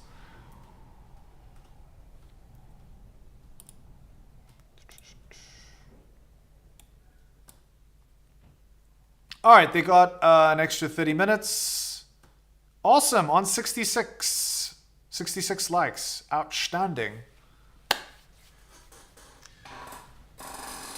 Okay, let me know in the comments. I did mention this earlier, but I will mention it again. I've put the comments on subscriber mode only. And if you want to leave a comment and then unsubscribe, it's fine. I totally allow that. But if you want to leave a comment, I'd love to know where you are from in the world and what you think of this position. Are you enjoying the FIDE World Cup so far? What are your predictions? Do you think Carlsen is going to win it? Let me know in the comments. Let me know in the live chats. Why extra time? Yeah, so I think the deal is 40 moves, 30 minutes, and then 60 moves, another 20 more moves, you get another 30 minutes. And thereafter, I imagine 80 moves, you get another half an hour. So could be here for a while. It could be a while still. But I think this endgame is a little bit more interesting, even though the engine evaluates it as equal. At least there's a little bit of imbalance in material in terms of the fact that there's 3 pawns and now there's a bishop and a pawn. But I honestly think that Carlsen knew exactly what he was getting in for when he allowed this pawn break, knowing that he could sacrifice his bishop and that practically speaking, it was a draw, knowing that he has these two pass pawns. Ludwig says Abasov is playing very well. Draw, otherwise Magnus wins. Yeah, Abasov is playing incredibly well. I mean, they're both playing so well. The game yesterday, in comparison, was a little bit crazy, actually. I think the end result was like 89% and like 91% on the accuracy evaluation thing. But this one, it's like right up there, 97.8% and 98%. It's incredible. Incredible that they're playing this accurately. Okay, we have a move on the board. All right, I think I can pull up some footage so we can see that. Let's take a look. Okay, no, I can't. Not yet. So we have, is that 2 moves? Let's see. All right, wow. It is coming in super quick. All right, so we had king to d2. Immediately, Carlsen pushed b4. So this is what I was saying. King to d2, b4. And then immediately, check. Carlsen moves to d4. And now back to Abasov to think about what to do next.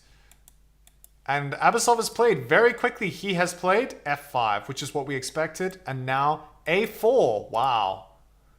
All right, things are seriously cooking right now. Still equal, by the way. Still equal. King's coming to c1. And it seems that it would be... Or c2. Yeah, c2 is fine, I suppose. It seems that the king is going to be very, very careful about making sure that neither of these pawns get to the point of being able to promote. But I think what happens now in this position, just thinking about it, is it's like threefold repetition. Carlsen is just going to sort of move around the bishop. The bishop's going to move back and forth. Remember, you don't want to take on a4. The a4 pawn looks like it's hanging. If you take on a4, give up the f5 pawn, and that's your only chance of winning. So I think that's about the size of it right now.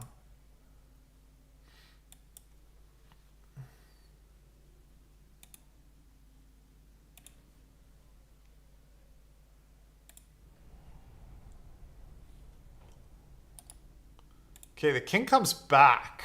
The king comes back. Interesting. Have to be careful. The king can't commit too far. And in fact, Carlsen has said, okay, if the king's coming up, I'm immediately going to push a3 now. I'm going to push a2. Wow. That's incredible. Okay, so... yeah, this is a classic idea. You push b3. Because you can never take on b3 because of the fact that the a1 square is the promotion square. And now this is a draw. This is just a draw.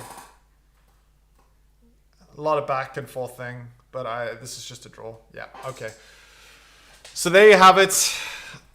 After he takes, he's giving up the f5 pawn, and Carlsen promotes. This is a bit of a joke, really. And yeah, this is the end of the game. Okay, let me pull this up to make sure that we can see hopefully some footage. Oh, they're not showing the footage. That's disappointing. Okay, we have check, and I think they're going to play until bishop back to b3, f7, and then bishop takes f7, and that'll be the end of the game. Or actually, bishop to g4, g6. Oh, sorry, what am I saying? The pawns are going the wrong way. Now he's going to take. Yeah. All right, that's a wrap. Takes. That's all she wrote.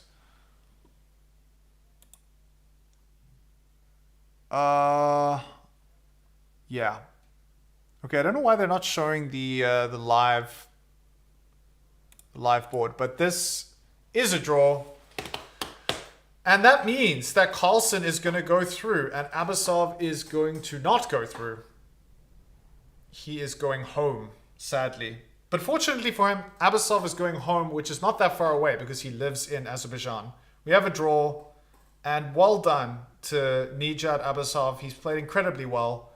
And Magnus, again, as usual, incredibly accurate, very difficult to defend against. He's played a fantastic game too. Sure. Epic. What an epic game. All right, let's take a look at the comments and then we're going to wrap this thing up. Umesh Lama, I'm from Nepal. Oof, it ended. WTF. Awesome.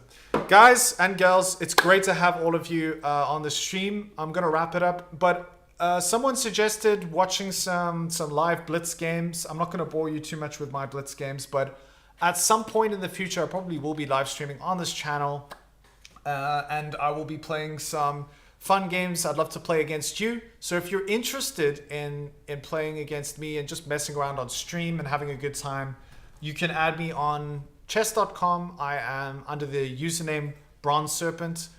If you add me as a friend, I'll accept, and at some point in the next couple of weeks, I'll probably be online, either covering more of these games and then maybe afterwards I will do a live stream. Today, however, I'm quite tired because I taught this morning and was live streaming during the game.